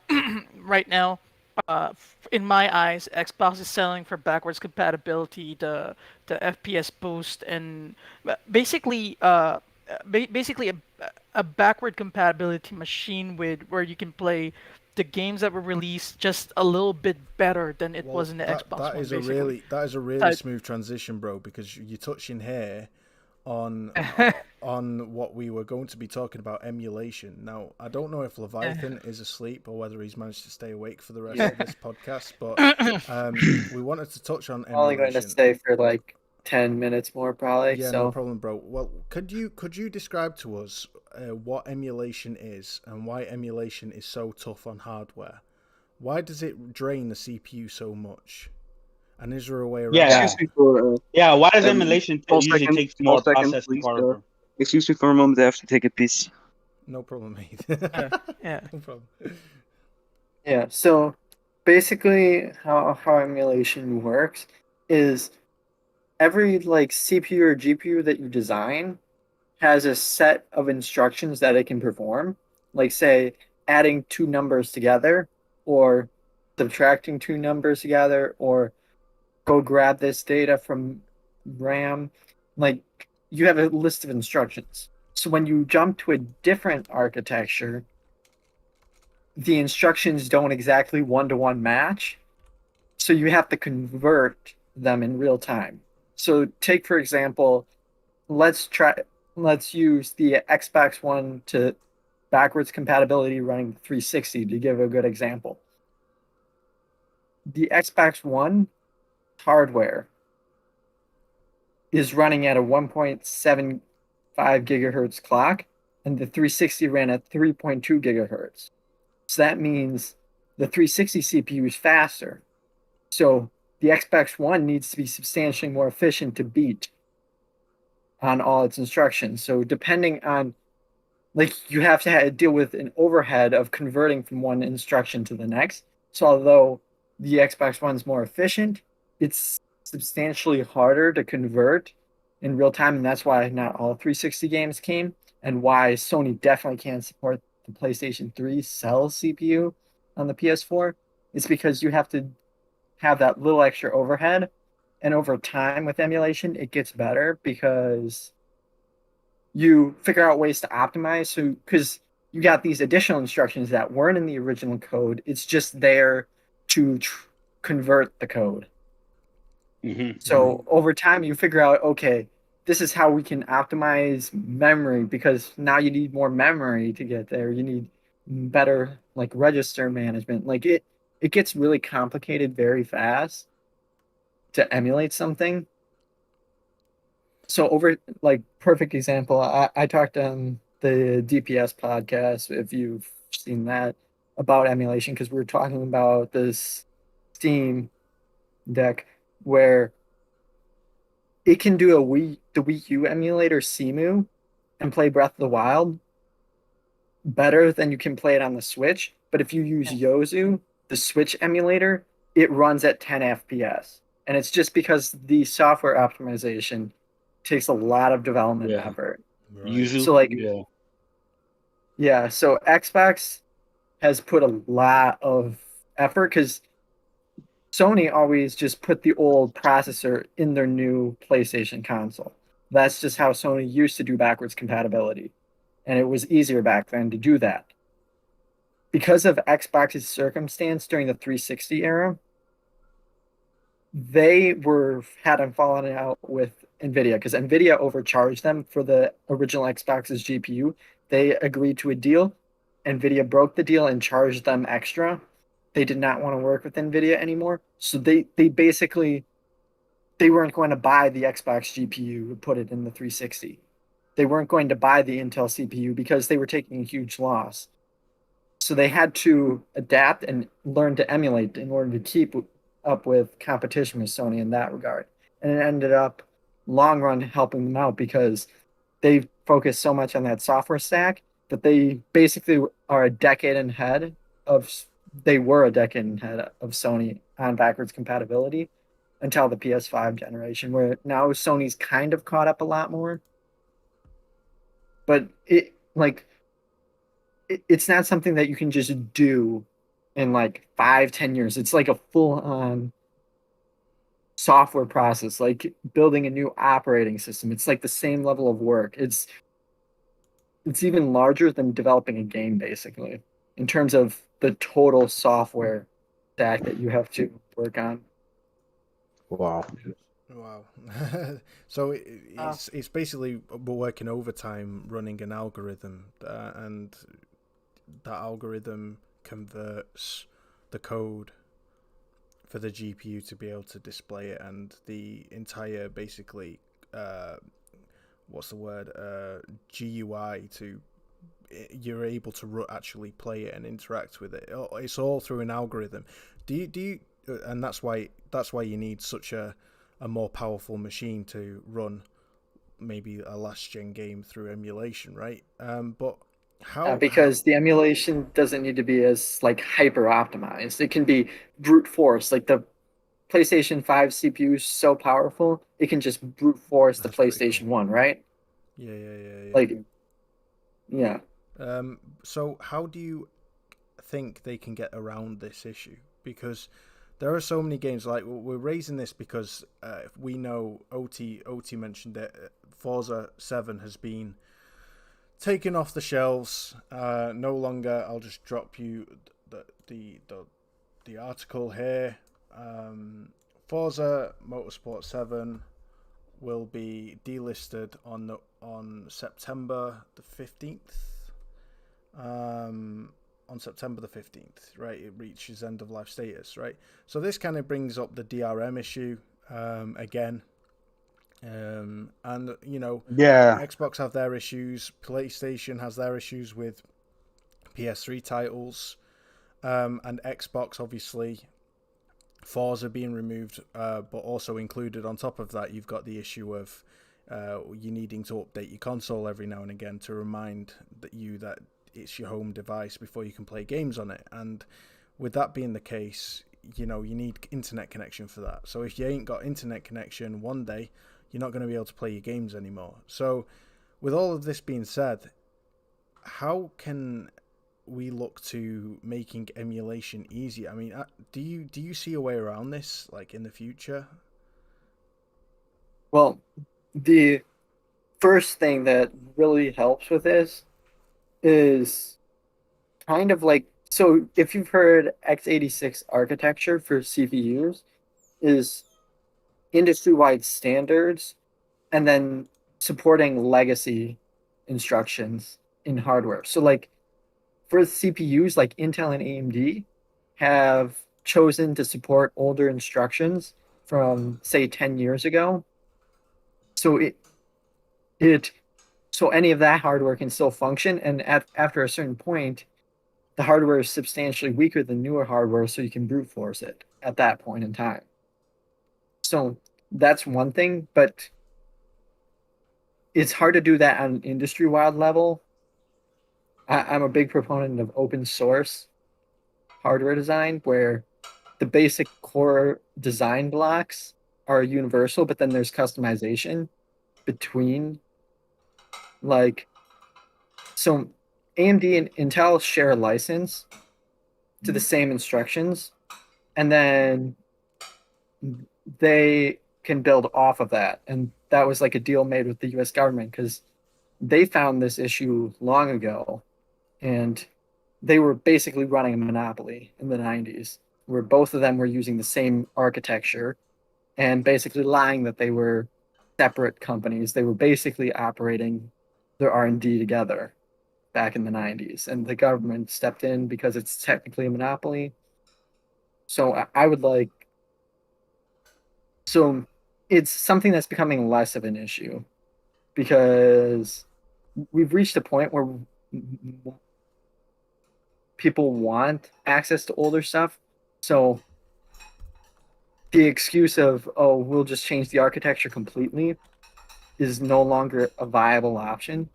So it builds upon each other generation to generation, at least now. And you'll notice Sony doesn't make their own CPUs and GPU designs anymore. And that's intentional, because it's much easier and more convenient to just share the same core CPU and GPU design as every other platform, and then build off of that and just customize it. Does that make sense? Yes. I mean, you're an expert. And if it doesn't, not really, but yes, you can always rewind the video and listen again. I know I will. No, but thank you. It's hard to speak without like drawing diagrams and stuff. It's also hard to speak without slurring your words because you're so tired. I'm joking. Yeah. No. I mean, it's like the whole thing was like, because this is a big topic, right? About like game preservation, and then the whole thing with like Forza, right? Horizon 7 is being taken off the market because of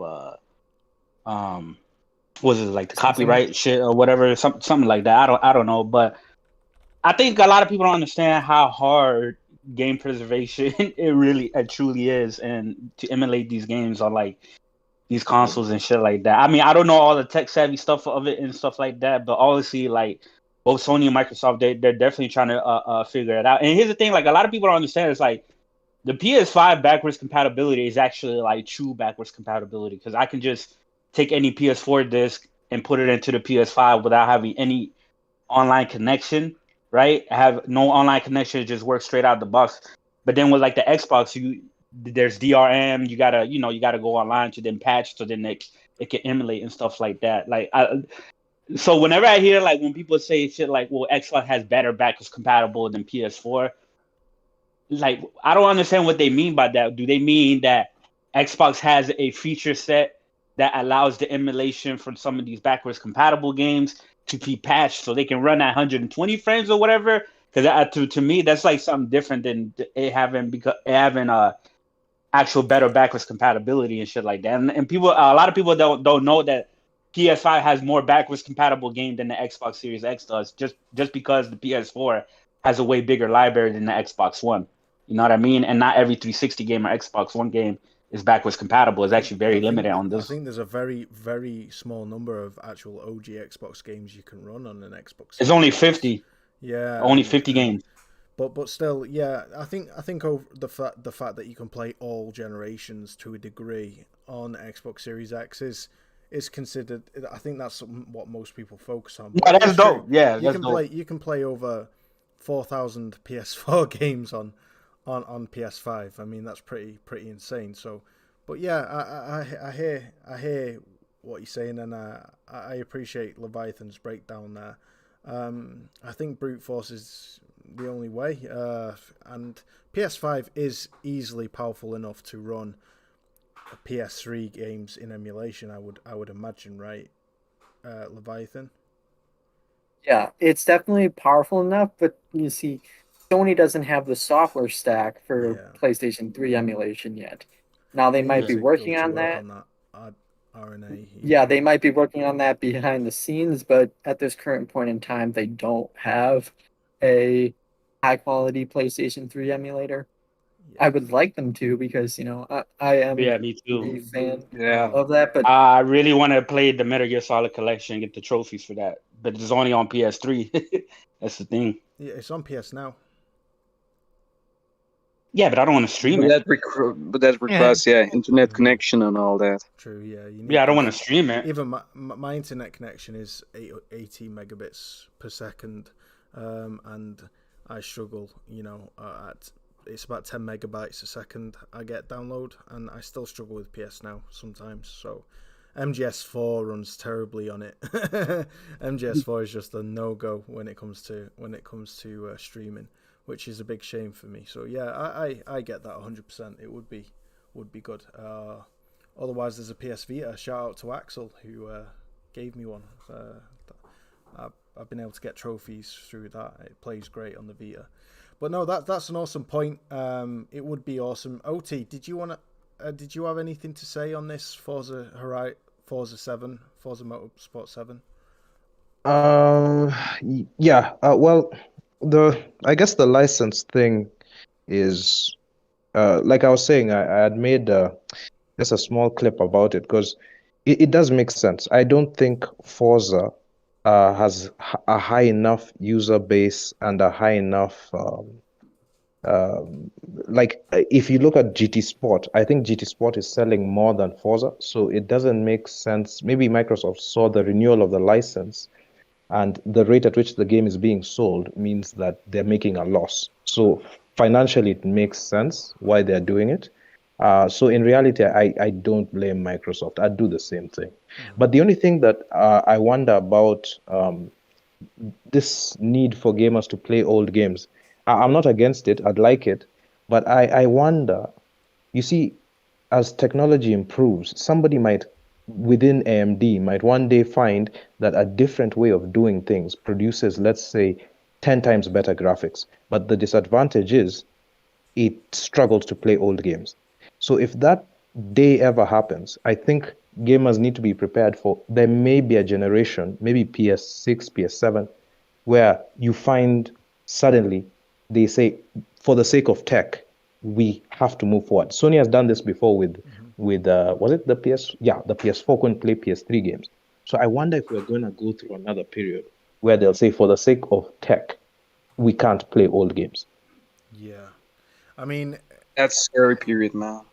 It's a because like that situation, especially like the Forza situation, just it's like one of those reminders why I think emulators themselves, not only like for consoles, but like emulators like in general are like important to me, because like they're like the only way of getting like that game preservation, Yeah, 100%. I think emulators are the way to go, and there'll always be that hardcore fan base who have like the files to OG games to emulate on PC. So I guess ultimately it will all boil down to, well, eventually, guys, if you really want to emulate a certain game, either wait down the line until even relatively cheap hardware for PC is powerful enough, or invest in PC emulation. Like I'm showing, I just thought to capture the spirit, I'm showing one of Will's favorite games of all time, Deadly Premonition here. Holds up pretty well in 4K, although it's streaming in 1080p here, but the guy is actually running it in full 4K on PC. Holds up pretty well. But yeah, speaking of retro games, I wanted to touch, there's one other topic that we need to talk about, so that I'm not accused of clickbait, and that's PS5 making big waves in China. We'll touch on that in a second, but firstly I want to ask Will, what is it, brother, about games like Deadly Premonition and all these other older games, because you're a bit of a connoisseur when it comes to older games, and what is it about them that you love so much? Go for it. Yeah, art itself, art never ages. There's a reason why people still talk about The Great Gatsby. There's still that's still a reason why people talk about, old movies like The Shining or The Good, the Bad, and the Ugly. It's because they're timeless, and just like that, video games themselves, even like really old ones, can be timeless. Like, of course, there are instances where, where you see the age of a certain game, but still, when there's still like examples of absolute timelessness. Like, for example, Duke Nukem 3D, shooter released back in 1996. That game hasn't, aside from visuals, hasn't like aged one bit, because like it has elements in it that can't age bad, level design, enemy design, and its character and charm, personality. This like stuff that like can't age, Like Duke Nukem 3D, what blows me away like about that game, for example, is how explorative the levels are. The levels that really encourage you to explore them. Use your weapons you have, use your arsenal you have to like find a secret path, or find like like a crack in the wall. You throw your pipe bomb in there, and then boom, you get like a be an Easter egg, or you get like additional health, or even a secret weapon and all that stuff. It's like the kind of thing that also like sets it apart from all modern shooters. Like nowadays with Call of Duties and Battlefields, we all get like the same linear military shooter, while with Duke Nukem, because of that, Duke Nukem actually stands more originally. It doesn't look that old. If you catch my drift, what I mean with that. Yeah, so I can just expand on this a bit. So gaming, like game design, is an art form just like anything else that is art, where people will have subjective tastes and preferences for things, whereas like something like, for example, for me, graphics don't necessarily impact me as much as say someone else does for game design. And my taste in games will make, like, even an older game will be preferable to a newer game. Like, for example, in my case specifically, Halo, and that kind of style of game design has been dying in the first-person shooter space for a long time. And I still prefer older shooters than modern shooters. Like Call of Duty Modern Warfare was basically the death of the first-person shooter genre for what I prefer in my shooters. And I know a lot of people love that game, and it is a great game for what it tries to do, but it changed how the industry made their games to the point that what I like is no longer favored and no longer popular. I can relate. Like, something can age well for someone, whereas like another person, it might age incredibly poorly, and it just comes down to taste and preference, and that's both the beauty and the curse of it. That's an awesome point. But yeah, I'd agree. I think for me, it's when games that are timeless for me are not games that rely on a gimmick that becomes just like, for example, Gears of War 1 is an incredible game in its time, but it's not timeless because it relied on a gameplay mechanic that's now the norm and improved upon in every game, like hiding behind walls, taking cover, right? That's what really sold the franchise. The story may be timeless, yeah, but the game really, to me, it's not. Whereas MGS3, for example, there's logic in that game. There's logic that you can use, a bit like Zelda Breath of the Wild. We've touched on this in the past. Shooting down beehives to scare enemies, wearing white camo to calm the bees to stop them from attacking you, or smoking a cigar to calm the bees before you shoot down the hive. There's loads of different kind of secrets in the game to unearth where you go, oh, I wonder what happens if I do this, and sure enough, you do it. And something happens. Yeah. And something happens. It's where you get rewarded for your experimentation. Exactly, or you get rewarded for your exploration, and along with that is an incredible story. So. And I think there are a few games that do that, but I think older games seem to make more of an effort in that category. What I really love about these older games is like they really resemble games themselves. Like you see PS2 era games, like those are like very gamey games like God Hand and all those titles. Like those are like the kind of games I miss, like it's not like to throw shade at games like The Last of Us or Uncharted. Like those are wonderful games. Like again, not to throw shade, but like games like God Hand, games like DMC and all those.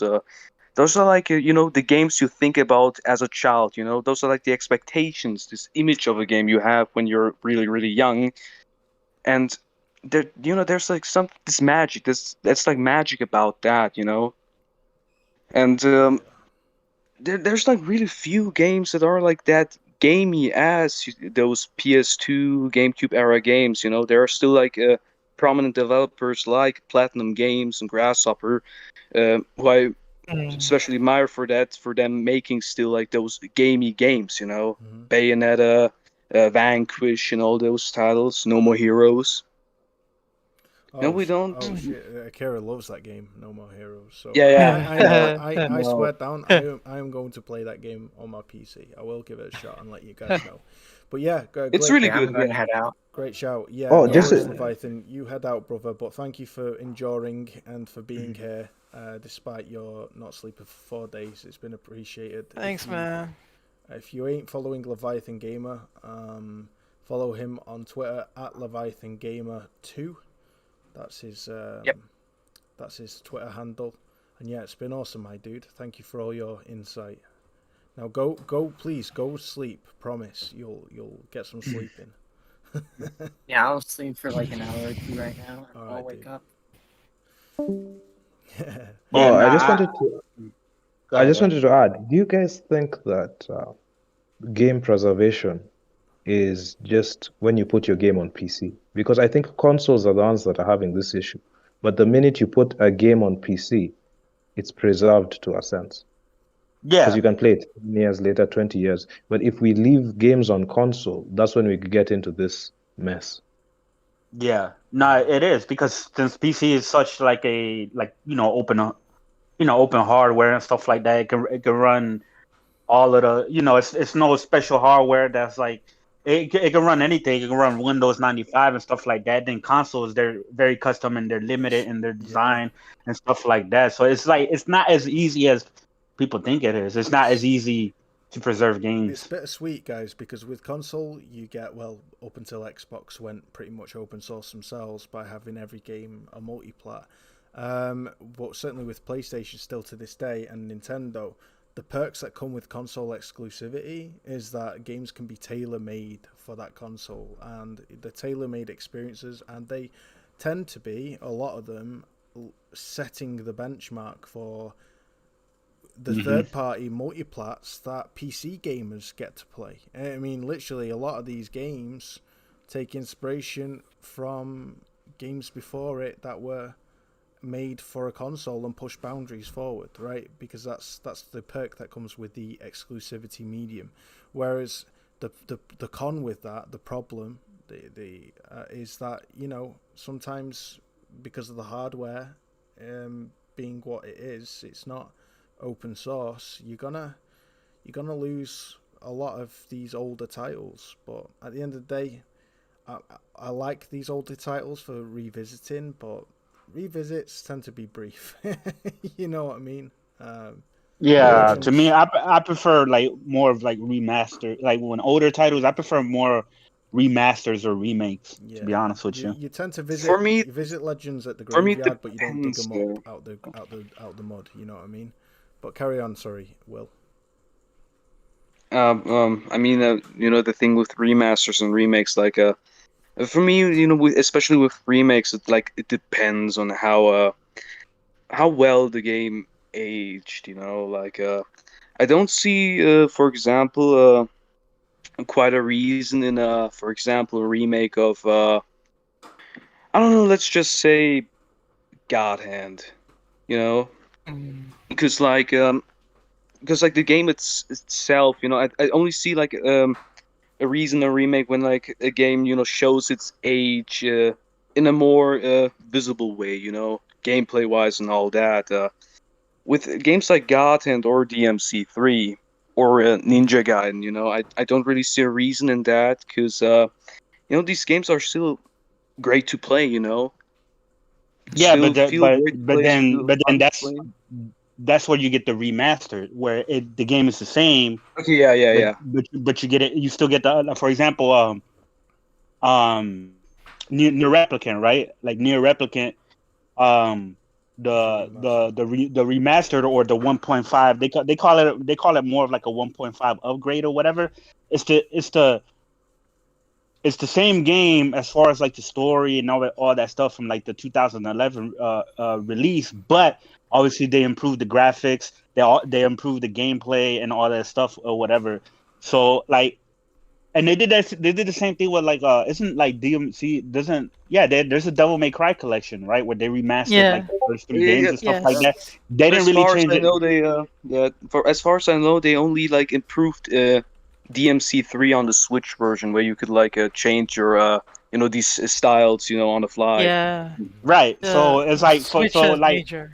Right, and Nintendo does this. What every single one of their games that they re-release again is usually it's never a remake. It's usually a remaster because a lot of those games like stand they stand the test of time and stuff like that. So in the case of like God Hand, like they should you wouldn't want to remake, but it'll be cool if we got a remaster of that we can now get it on our PS5s and it has trophies and all that stuff, as well. Okay, okay. That I can get behind, yeah. So guys, the last topic of the night, because we're kind of running over time already. But Akira, want to kind of take the wheel on this one. So basically, China has exploded in terms of PS5 popularity. And give us a bit of a backstory on China, bro, and why is this such a big deal? Because PS5 selling like hotcakes over there, apparently, right? Oh yeah. China is, when Daniel Ahmad was reporting on PS5 being successful in China, I saw that a lot of people didn't understand why it was such a big deal, and they were trying to ask why it's such a big deal to report something like that. And so basically, China had consoles from year 2000 until 2014. Sorry, Akira, mate, you're botting really bad. Can you speak closer to your mic, maybe? Sorry. Here. Yeah, that's better. All right. So, it was banned. Consoles were banned in China, year 2000 to 2014. And then there were multiple local console attempts, like Chinese consoles, basically. The problems are they all flopped because one is they didn't understand what makes consoles good. And the second reason is basically the focus of China, which is mainly free to play, mobile, things that they can monetize greatly, and PC gaming as the second one. Uh, then recently with the PS5, PS5 is the only console in China that was able to, let's say, break a record as a console to sell that much in a country like China, where basically consoles were banned for 2 generations. Only the PS5 is the only console right now in the world who is able to achieve that. Not even Nintendo achieved that. And I mean, Nintendo is handheld and they still sell, well, so to say. PS5 is really making a lot of rounds, and I have been wondering about this, why PlayStation 5 was so successful. And I really believe it has something to do with the Chinese partnerships that Sony has been doing, which is you got the China Hero Project, like I said. Lost Soul Aside is very popular in China. I've been looking into Lost Soul Aside and how big is it in China right now, or how big do they see the game? And it is a anticipated game for China. It's actually there's not a lot of console games that people anticipate in China, but this time Lost Soul Aside is making the rounds, and I see a lot of Chinese players really excited for that game. And knowing that Sony is kind of like the direct partner of Lost Soul Aside, because they're the first ones who reached out to that one Chinese developer and gave him a small team and gave him some funding, and then Tencent started to buy some stakes from Lost Soul Aside because I think they realized the potential because of how much it was hyped. Every time Lost Soul Aside, every time Lost Soul Aside shows itself, I get myself a impression. It's like a first party exclusive from Sony, like the impact and the way people talk about it, the how much hype surrounds it whenever it shows something new. And for a game that is only made by, again, it started with one developer, and then after a year they became 3 developers. After another year they became 9 developers. Then they became 20, and then latest one that they reported is there are 30 developers now.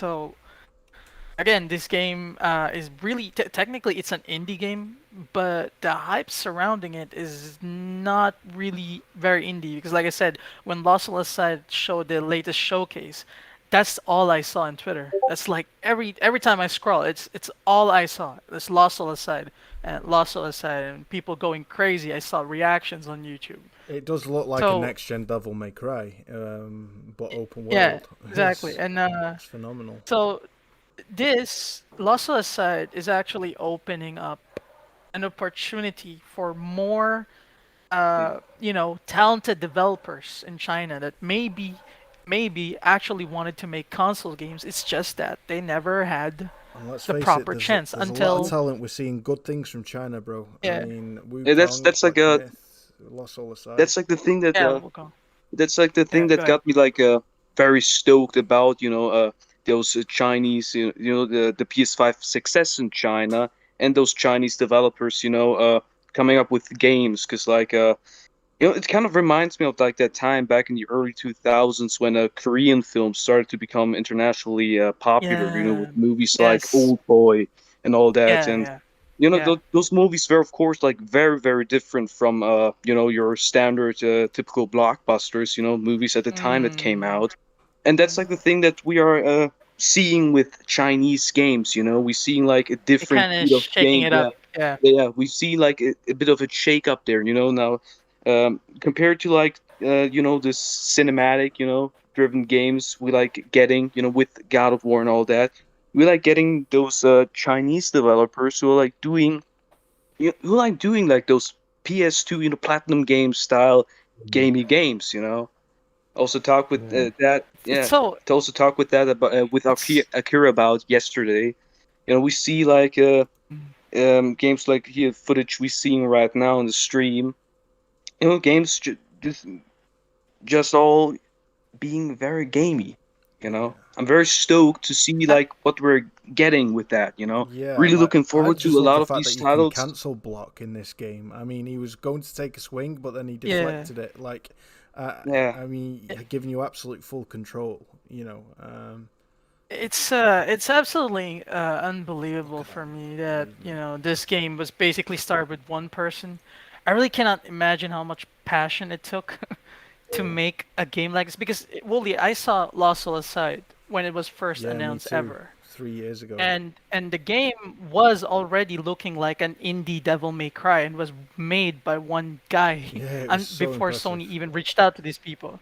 And this is the thing, I find positive in PS5 being successful in China, because what Shuei Yoshida started, the China Hero Project. You see, the China Hero Project started because Shuei personally flew to China and tried out this indie games. There are videos of him playing those indie games back in, if I remember the year correctly, maybe 2016, 2015, somewhere there, where he personally flew to China to try out these Chinese indie games.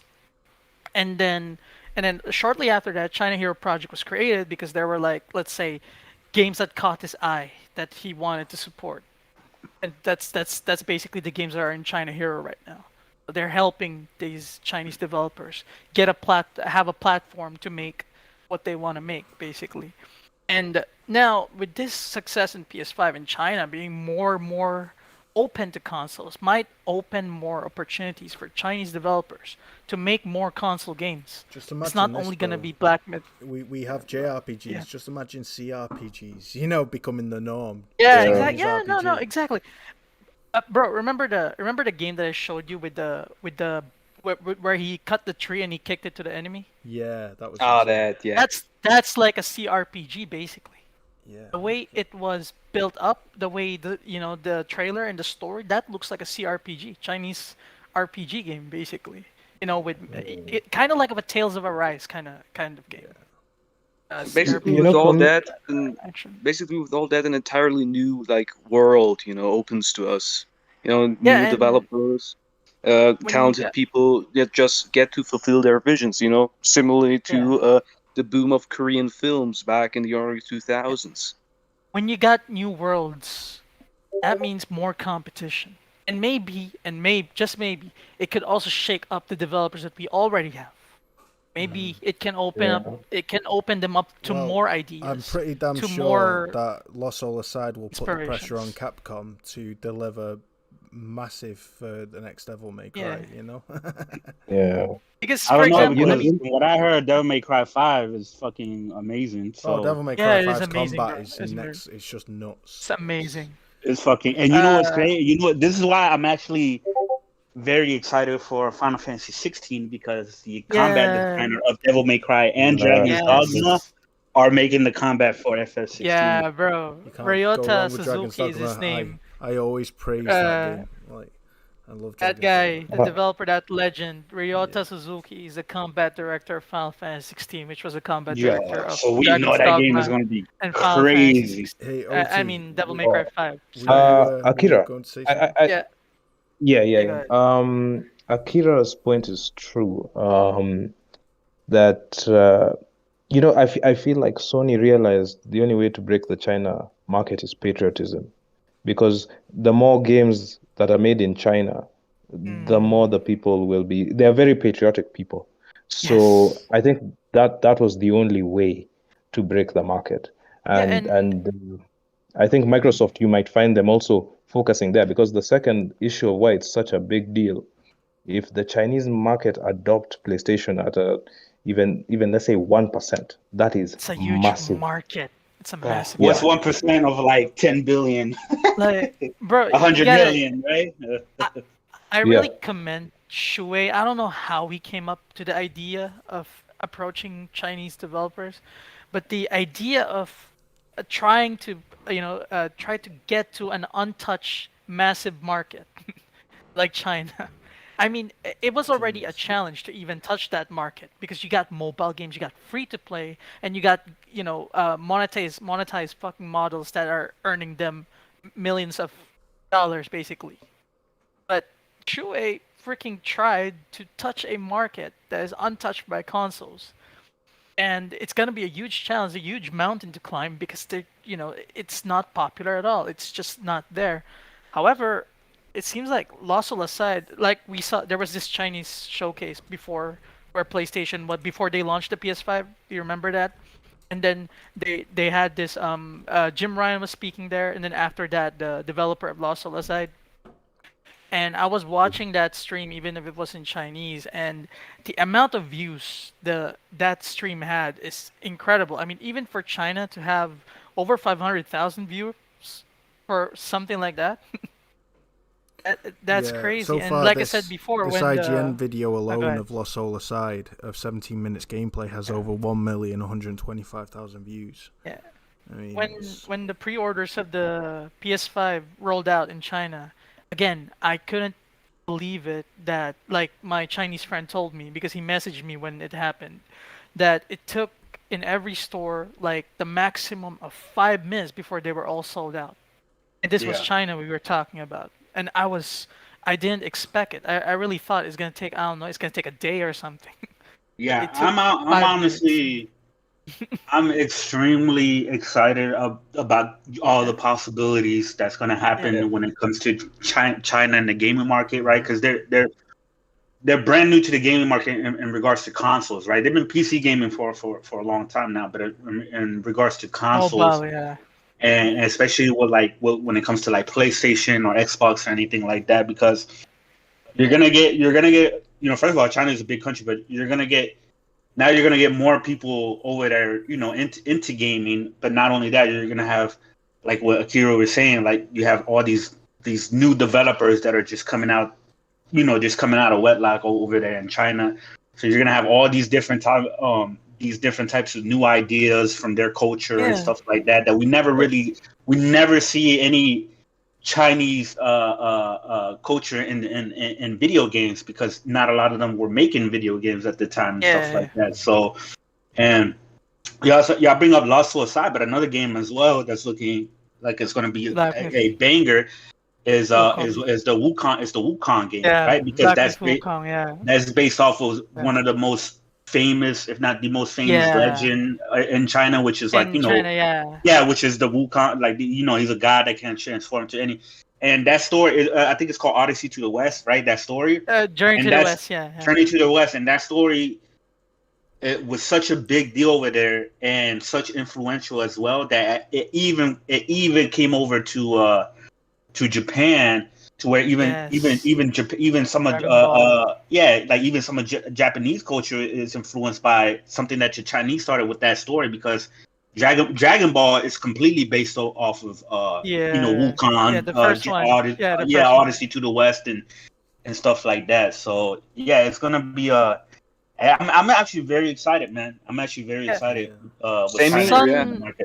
Sun Wukong is really is one of the most popular, let's say, fictional characters in China. Like even newborn kid, and then if they grow up a little and they can think now, they will know Wukong, because it's just their child. They get told Wukong from being in their childhood until they grow up. Everybody in China knows Wukong. There's nobody in China who doesn't know him. That's what I'm gonna tell you. Yeah, that's how huge he is. And Black Myth Wukong is Black Myth Wukong PlayStation exclusive and PC? No, it's coming to everything. Black Myth Wukong is planned for PC and next gen consoles, because Tencent they did not fuck around. Those employees, the developers right now, they were ex-Tencent employees. They broke away from Tencent because they wanted to make a game like God of War, is what they said. They were inspired by God of War and Soulsborne games, and that's why they broke away from Tencent, because they're tired of making mobile games for 12 years. And there's 3 developers right there started this game science studio to make a game that is on the same scale as God of War, is what they said. They wanted to make a game that is like a game of the year level, like God of War for them. Something that they can be proud about, basically. And then when Black Myth Wukong was shown, and it make waves everywhere, I think Tencent saw the potential, and that's why Tencent reached out to them. Their deal was like this. Their deal was actually funny. The deal is this. Basically, they get funding, and then they get all the freedom. Tencent is not allowed to interfere with anything they do. All Tencent gets is like, a slice of profits of Black Myth Wukong when it comes out. That's awesome. That's the deal they made. And Tencent accepted it that's because what I think quality does, they saw potential. That is what game quality does. Game quality makes these big, huge, massive industries bend over backwards for the developer. If you're a developer and you know what you're doing and you develop something that's pushing boundaries like this, you attract the attention and the awe. I mean, look how Hideo Kojima received the source code to the Guerrilla engine before any contract was made. Respect, you know what I mean? Like there's a thing that called respect that it's something that devs, if they make a game that turns heads, they gain, and respect can go a long way in an industry like this. But basically, what people from the West didn't know about Black Myth Wukong, its first showing, is that China, a lot of Chinese games, a lot of them, not all of them, but a lot of them actually called this game, Black Myth Wukong, the treasure of China. You know why? It's because it's Wukong.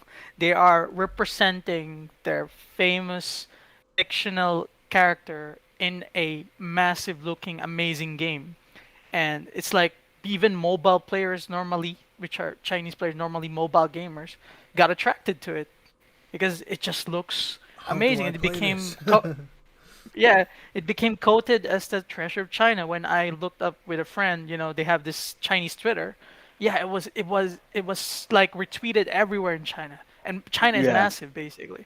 And then one more thing about that you need to know about game science: these people, even though they're only 30 developers, they are incredibly ambitious. Because what amazed us in the showing trailer, there was a post from one of the founders of Game Science Studio. He listed like over 50 criticisms for himself, what he saw in the video, that he wants to make better eventually. And they also said that there was going to be 100, like they said there was going to be like 100 different types of transformations that you can do in the game, which is like an insane amount of level. Because then then you're going to have to implement a variety of different gameplay mechanics. Right, for all these different transformations. It's going to be crazy. They want to really give justice to the character of Sun Wukong, because Sun Wukong is really capable of transforming into anything pretty much. Pretty much. Not only him, even his there was a part in the Black Myth Wukong trailer where he made clones of himself. Basically the clones is he plucks hair from himself and then he blows it and it becomes clones. However, they don't only become clones, they also have the ability to shapeshift themselves. The clones themselves can also shapeshift. That's how wide the range of Wukong's abilities are. By the way, it's 72, Chris. Wukong is capable of 72 transformations. It's basically Ben 10 on steroids. Basically that it's Ben 10 on steroids. When I saw, I'm a huge fan of Journey to the West, because not only because of Dragon Ball, but I really actually read the original story in English when I was a bit younger, because I loved reading books. And from what I saw, like I did a breakdown on it on my YouTube channel, they're really putting in a lot of respect in this game, because they're really doing their best to give justice to Sun Wukong's abilities, but they also want to make it Soulsborne style. So you may get his abilities, but it's like Miyazaki's philosophy. The game is gonna be easy if you can use the abilities. It's gonna be hard if you don't know what you're doing. That's their vision on this game, as they showed in the trailer with where you fight the big wolf. Basically, that big wolf was so aggressive because they followed an inspiration from Monster Hunter, where the big enemies have so many animations, so many attacks, they make it unpredictable what they do. It's like that. So as you saw, it's looking like this game is going to be, since Wukong is such a a huge popular story over there in China.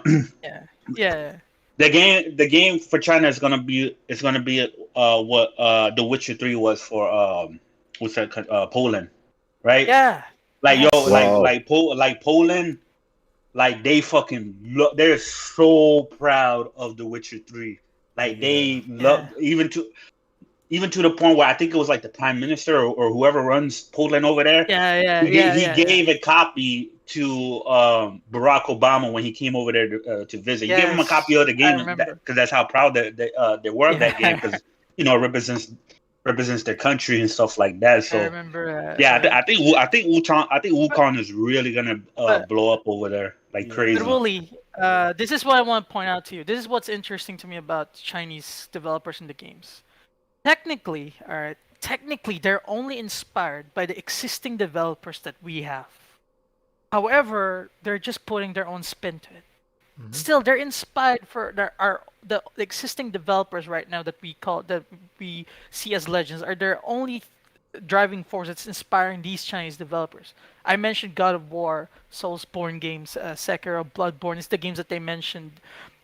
Fist, the rabbit game with the it looks like a hack and slash with a 2D camera angle. Yep. Inspirations are also the existing games like freaking Metroid, the Chinese take heavy inspiration from the Japanese. Honestly, like a huge amount of Japanese kind of.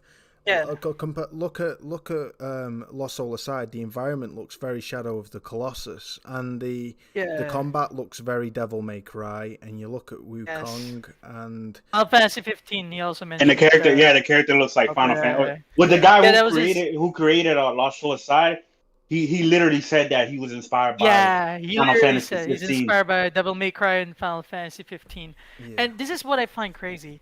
If the Chinese can do it, they can get inspired and put their own spin to it.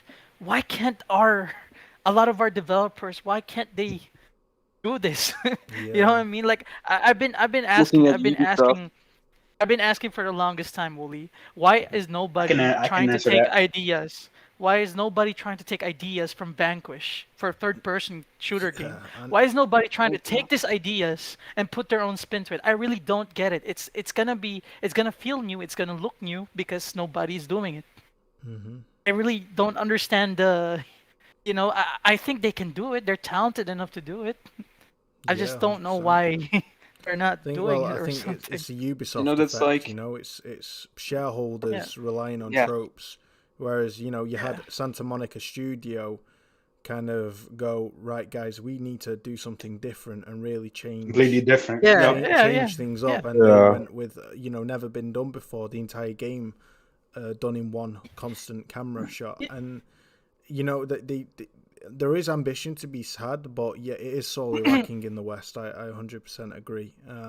As much as I, not a big fan of Yakuza 7, I cannot say enough how much respect I have for the guts to even change up such a popular franchise to completely overhaul that combat that people know about is the beat 'em up, and you make a mainline really switch up to an RPG, knowing that you can alienate your own fan base, but at the same time you can gain new ones. It's a risk that I cannot stop appreciating. Like it's still, even if I didn't like it so much, it's still a risk that I really appreciate, and I'm really craving for more. And that's a series. That's a series that's been around since kind of like the early 2000s, like PlayStation 2. PlayStation 2, right? And it's been going on for like more than 15 years, right? And they completely decided to take the risk, switch it up, and stuff like that, and it worked for them. And this is kind of like what we were talking about earlier with Halo Infinite. It seems like they're more so playing it safe and just refining what they've already done, rather than just like taking a new direction and elevating the franchise to something new and fresh, that we haven't seen before. The best part about it is this: Yakuza 7 is actually the best-selling Yakuza game. Mm-hmm. Like, because of the change-up that I believe it. I think it reached so many. Yeah, it reached so many people that they really is the best Yakuza selling game. So the risk was worth it. At the same time, as well, didn't they? I mean, the humor is hilarious in the combat.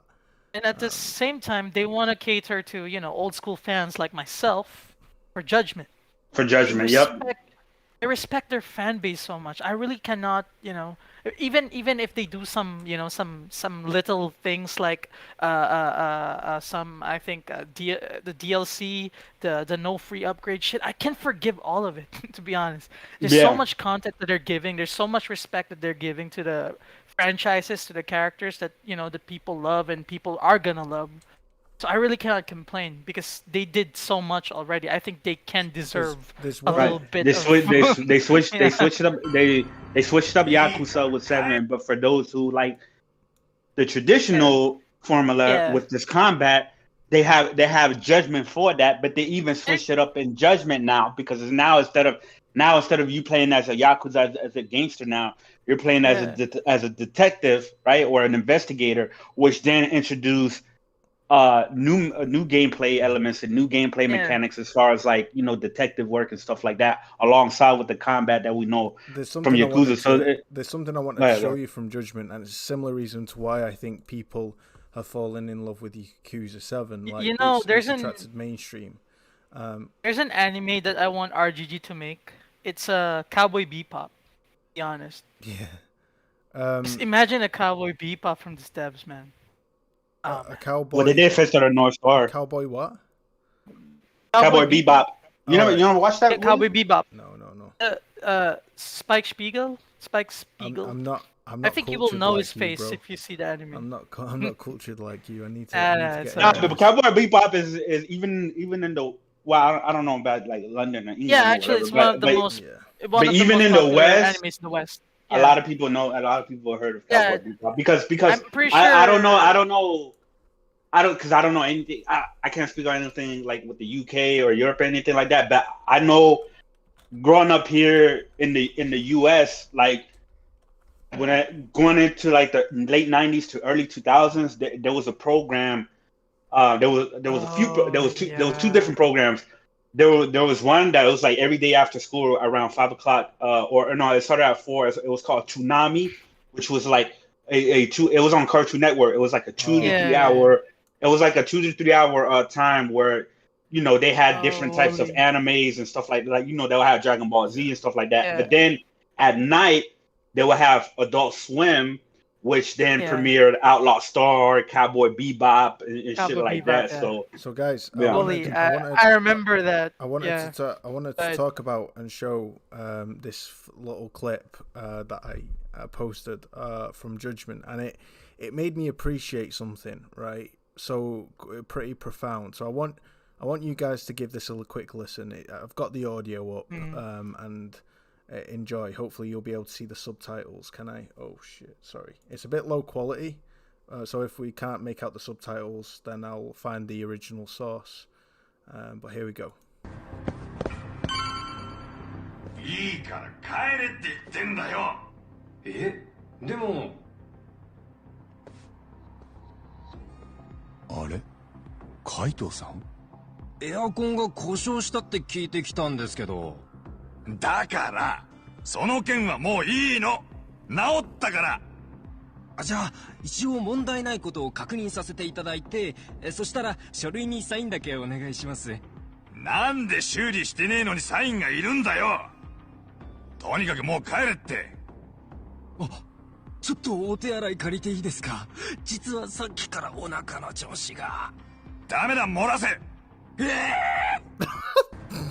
Right, sorry. Sorry, I can't help it.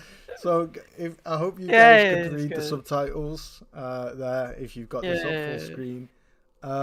It's just hilarious. Unfortunately, you couldn't make anything out. So, no problem, my friend. So basically, you're sneaking, pretending to be a aircon maintenance fixer, right? And your teammate is down below, kind of trying to keep the area clear. And the real guy who's meant to fix the aircon arrives, and so your friend is full spiritedly trying to deter him from coming in. And he's like, "Get out of here! We don't need you." And he's like, "Actually, I was called to be here." And he went, "Again, get away! We don't." And he's like, "Well, you need to let me at least check the unit." He went, "You haven't, the unit's fixed, no thanks to you, we've done it, now go." And he went, "Actually, I need the restroom, can I use your toilet?" And he went, "Just shit yourself."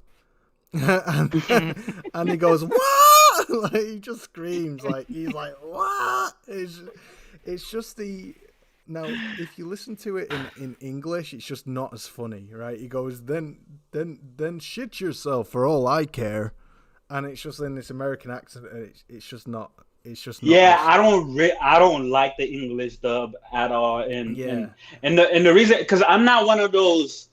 I watch every Japanese media content in Japanese and subtitle. Majority of anime or Japanese games that I play, 90 to 95% of the time I play them in English, right? Unless the English dub is just like completely terrible. And in my opinion, the English dub in the Yakuza and the Judgment games aren't good, right? Only because I don't like how they deliver their lines sometimes, right? Compared to the Japanese. But also what really bothers me is that in Yakuza and in Judgment, they look like actual real people. Like they look like real Japanese people. Yeah. It's not like in other games or in anime. It's similar to like Forbidden Siren, where they're almost like pictures imposed. Yeah, they look like pictures. So like when I see like the English dub version of it, like it just doesn't fit. Right. Like it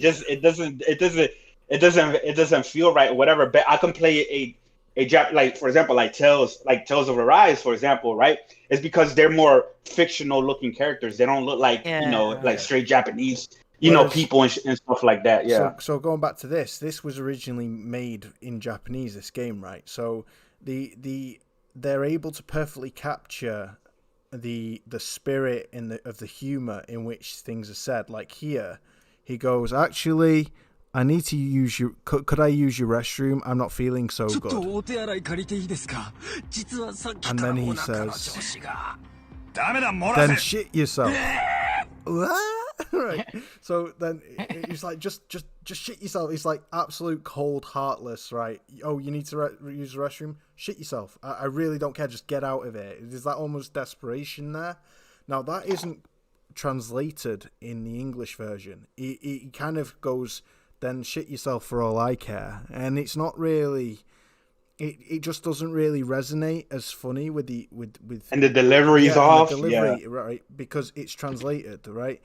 So that you lose the spirit and the rawness. Whereas if you've got just pure direct transliteration, like it is in subtitles, you can really appreciate the humor with the voices and the voice acting, right? Not necessarily understanding what's being said. But it really has kind of made me appreciate the humor in Judgment, and why I imagine the same kind of humor is there in Yakuza 7. It's genius, man.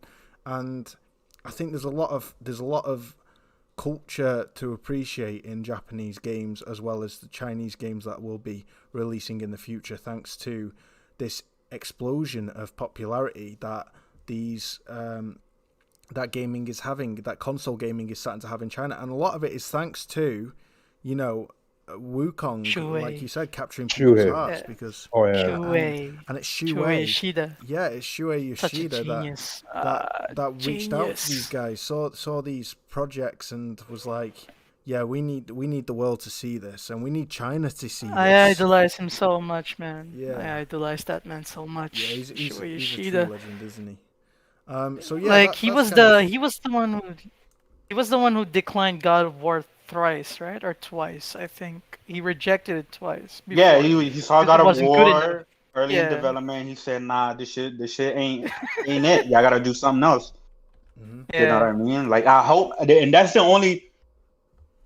I kind of hope Herman is like that as well, man. I still don't know a whole too much about Herman, but I kind of hope he's like that as well. I kind of hope he keeps it real and he keeps it true. Like if you see something that's not up to par with like, what they would like for a PlayStation, quality exclusive or whatever, he needs to be honest with the devs. It's like, yo, y'all, this ain't it. Y'all got to do something else. You know what I mean? Because it's only going to do things better. Because if it wasn't for Shuhei Yoshida telling them that he didn't like the way God of War was looking, imagine what type of God of War game we would have actually gotten. You know what I mean? Like, can't be yeah, this is great, but actually, no. Like, let me give you an example. I got my my fiance an engagement ring, right? The ring that I proposed, it was perfect. It was absolutely like everything I wanted it to be. This engagement ring, but it was too small, right? I got the wrong size. I thought she was an M.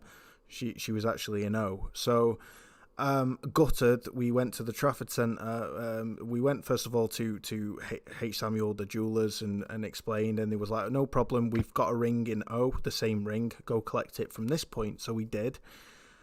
And at first, like, it fitted, and that was like, wow, yes, but it wasn't clear. The clarity wasn't there. It wasn't, in my opinion, the same ring that I got her. I wasn't happy with it. I got really upset about it inside, because at first it was like, yes, we got it, we took it in, you know, she put it on, you know, and then we got in the car, and I just didn't like it. So I wasn't happy with it, and I was like, no, you know, I'm not having this. This isn't the ring I got you. This isn't the ring that I want it to be perfect, and it's not. And so I rang them and said, I want a brand new ring ordering, bringing in, you know, and I want this as soon as possible. And I was firm with them, and sure enough, eventually they was like, okay, we'll have it in by next week for you. And I had to persist, but now she's got the perfect ring and it fits. So similarly, I imagine that's like how Yoshida was with, you know, with PlayStation games. You know, it needs that something that makes you go, yes, that's the one, that's it. And I hope, like you said, Herman carries that on. I'm confident. He seems to be doing a good job so far, but at the same time, there was quality issues with Ratchet and Clank, and honestly, guys, you know, I think it should have been delayed and more polish added, and some of the level design being revised big time. Go on, OT. Yeah. You know, I'm just agreeing with that. It's that, I think Ratchet needed maybe 1.5 to 2 more months just to refine it. But what I like is the fact that his baby, Horizon, is being delayed is a good sign. Because we really don't want a situation. Ratchet was possibly maybe even 4 months. If they had 4 more months, I think Ratchet would have got an 8.5 or a 9 for me. Because for me, I found it good, but it just needed that extra refinement. So I'm all for this. Let them take their time. I think we've already had a buffet this year. I mean, even if they didn't come out with any other game, I would still say Sony had a successful launch year when you look at what they have. So right now we're just getting icing. So they can delay it. I don't mind. I have Kenna, Sifu. I don't know if Sifu is this year though. Is Sifu next year? No, it got delayed to next year. Yeah. Oh my God. 2020. But see, like it doesn't, bro. like we got the multi-plat. Exactly. That's what I'm saying. It's like, as far as content, like I'm good. Even in the dry seasons, I'm always finding something to play, whether it be old or new or something like that. I see people be like, well, I'm in a gaming drought, there's nothing to play, I'm in a funk, there's nothing to play. To me, it's like, bro, you gotta diversify. You gotta diversify your taste, because there's millions of games out there, different types of games. Nobody has played all of them. I'm loving my PC. I'm loving Witcher 3 right now. Going back to it, I took this screenshot, guys, and it was absolutely breathtaking. Playing Combat Evolved, man. I'm loving it. I swear to God. Speaking of Halo, I'm playing Skyward Sword. I'm loving it. You know. You know, you're absolutely speaking facts. Like that's the exact thing. That's the exact thing that frustrates me about my brother. We have so many games. I've brought so many games that he still only plays GTA Online. Shocking. It frustrates me. DMC's right there, Ninja Gaiden's right there. You're still playing GTA Online. To be fair, bro. To be fair, I freaking love that GTA Online. It's like fun. The ultimate hyper realism life sim. It's like a hyper sim where it takes the mick a bit, and you can do things you've always wanted to do, but it's also still absolutely phenomenal. Especially on PC, it's a completely different experience. But I love that game, dude. I'm not gonna cap. I know it might seem immature of me, but I hear you. I hear your point 100%. There's more than just GTA Online. Look at this picture though. I took this of The Witcher, and it's absolutely like this is on PC, and you can see the birds. I mean, it's low res here, but it's on my Twitter. But yeah, mate, like the visuals on PC maxed out. I can't wait to dive back in. But I 100% agree with you, Will, on that one. There's more to it. So, guys, I think just diversify. Yeah. We should wrap it up. But if there's anything anybody wants to say before we wrap it up for good, tonight's show.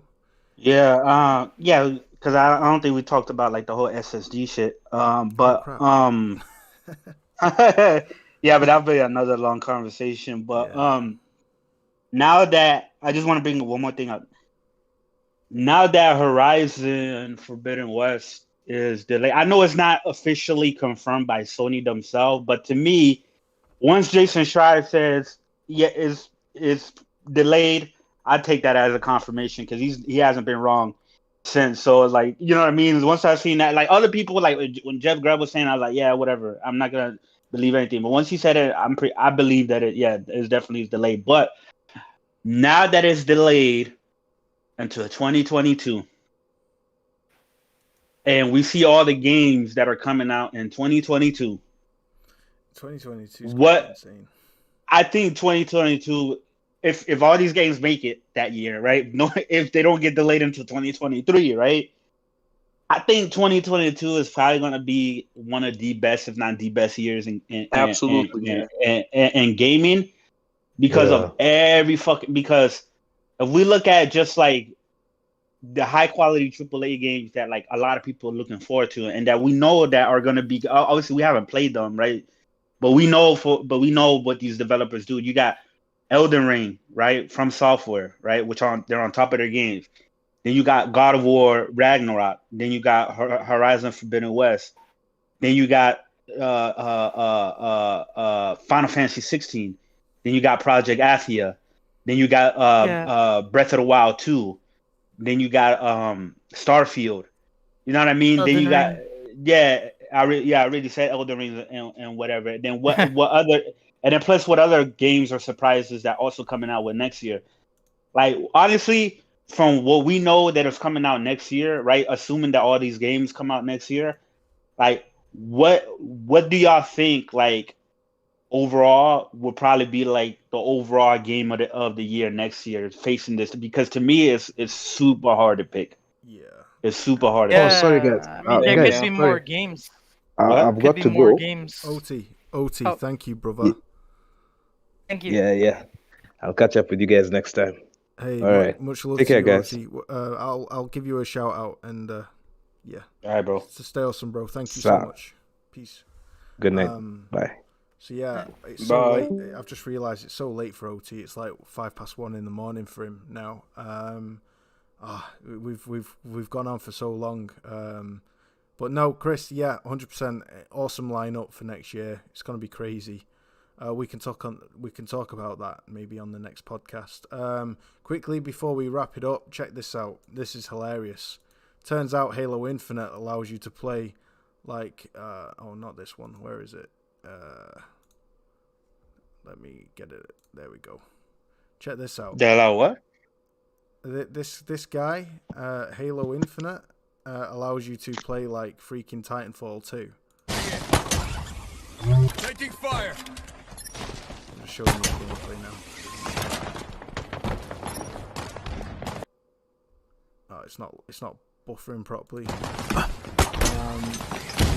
But yeah, that's some crazy ass traversal, isn't it? Like, look how fast he's going. That's crazy, man. He just shoots and dives and slides. So I'm seeing more about. The more I see Halo Infinite, the more I'm excited about it. But yeah, it pales in comparison to like the things that we're getting like through Battlefield and next year, all these other releases. It's crazy, guys. What an awesome show. Sorry, it's gone on for so long.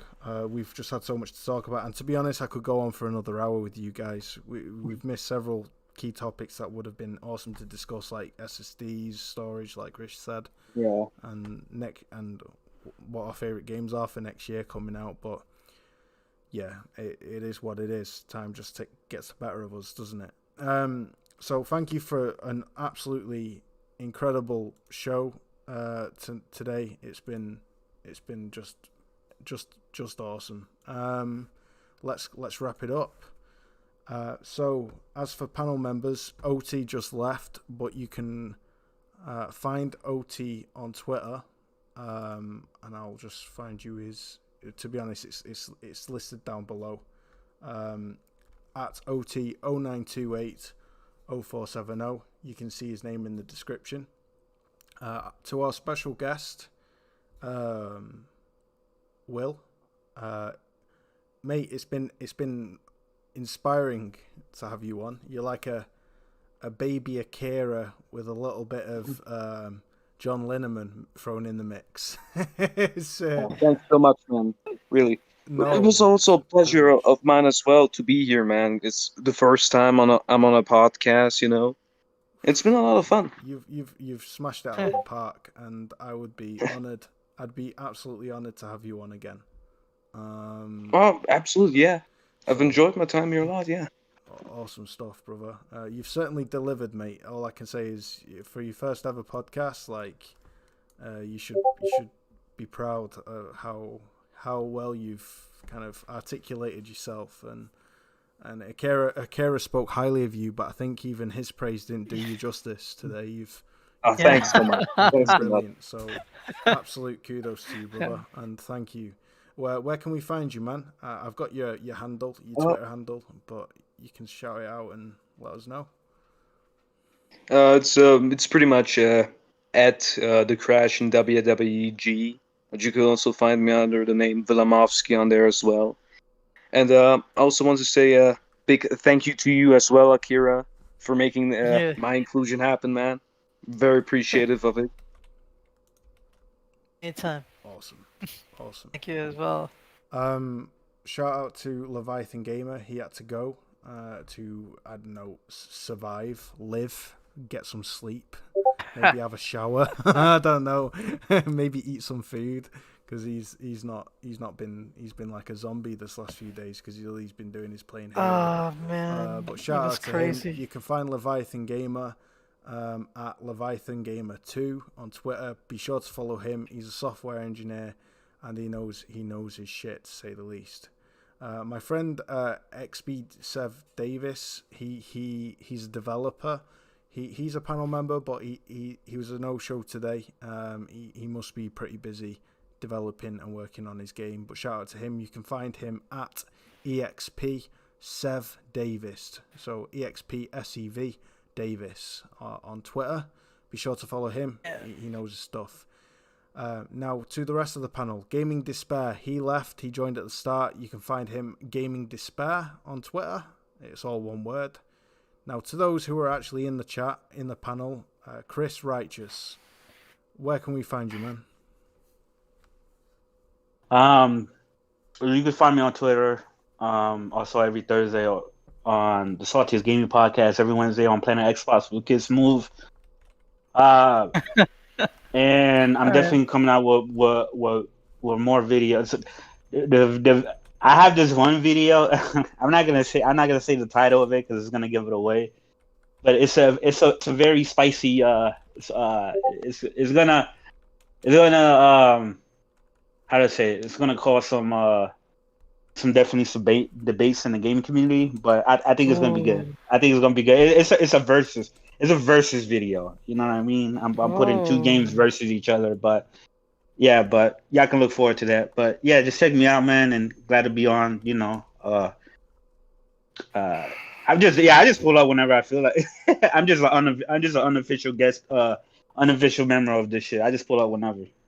Yeah, man. No, we love to have you here, and you always bring the goods, mate. When you do decide to jump on, our friend Jez was here as well, but he's gone to do his thing. You can find him at Jez7780 on Twitter. You'll find him grinding his gears on his podcast every Monday at 8:30, I believe he said, which is awesome show. You don't want to miss that. Akira, brother, where can we find you, my guy?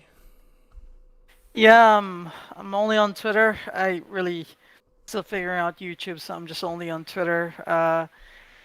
My content recently, I really moved on from console wars because I last week I recently upgraded my PC, so I can literally play anything now. So I don't care anymore. He found inner peace. The man found inner peace. So yeah, so I don't it's really true. care anymore. I mean, maybe I'll do some jokes here and there. But yeah, I just got appreciation for video games in general. Indie, double A, triple A, whatever platform it is. I appreciate all developers, unless they fuck us over, like fucking Activision, Blizzard. But we don't want to go down that rabbit hole. Yeah. yeah, Exactly. yeah, no, but yeah, I'm more content, just more really more indie game, more games that nobody talks about, basically, or games that I love. Like I said, on September, I think I'll be posting more about the China Hero game, the Rabbit Fist. I really hope more people get into that. It looks like a fresh game. Yeah, I hope people love Metroid. It's inspired by Metroid, so That's maybe. awesome. All right, thank you. Hey, to everyone who has watched the show today, I know we've gone on for a long session. It's been 3 hours and 15 minutes, but just know that I really appreciate you. We all do.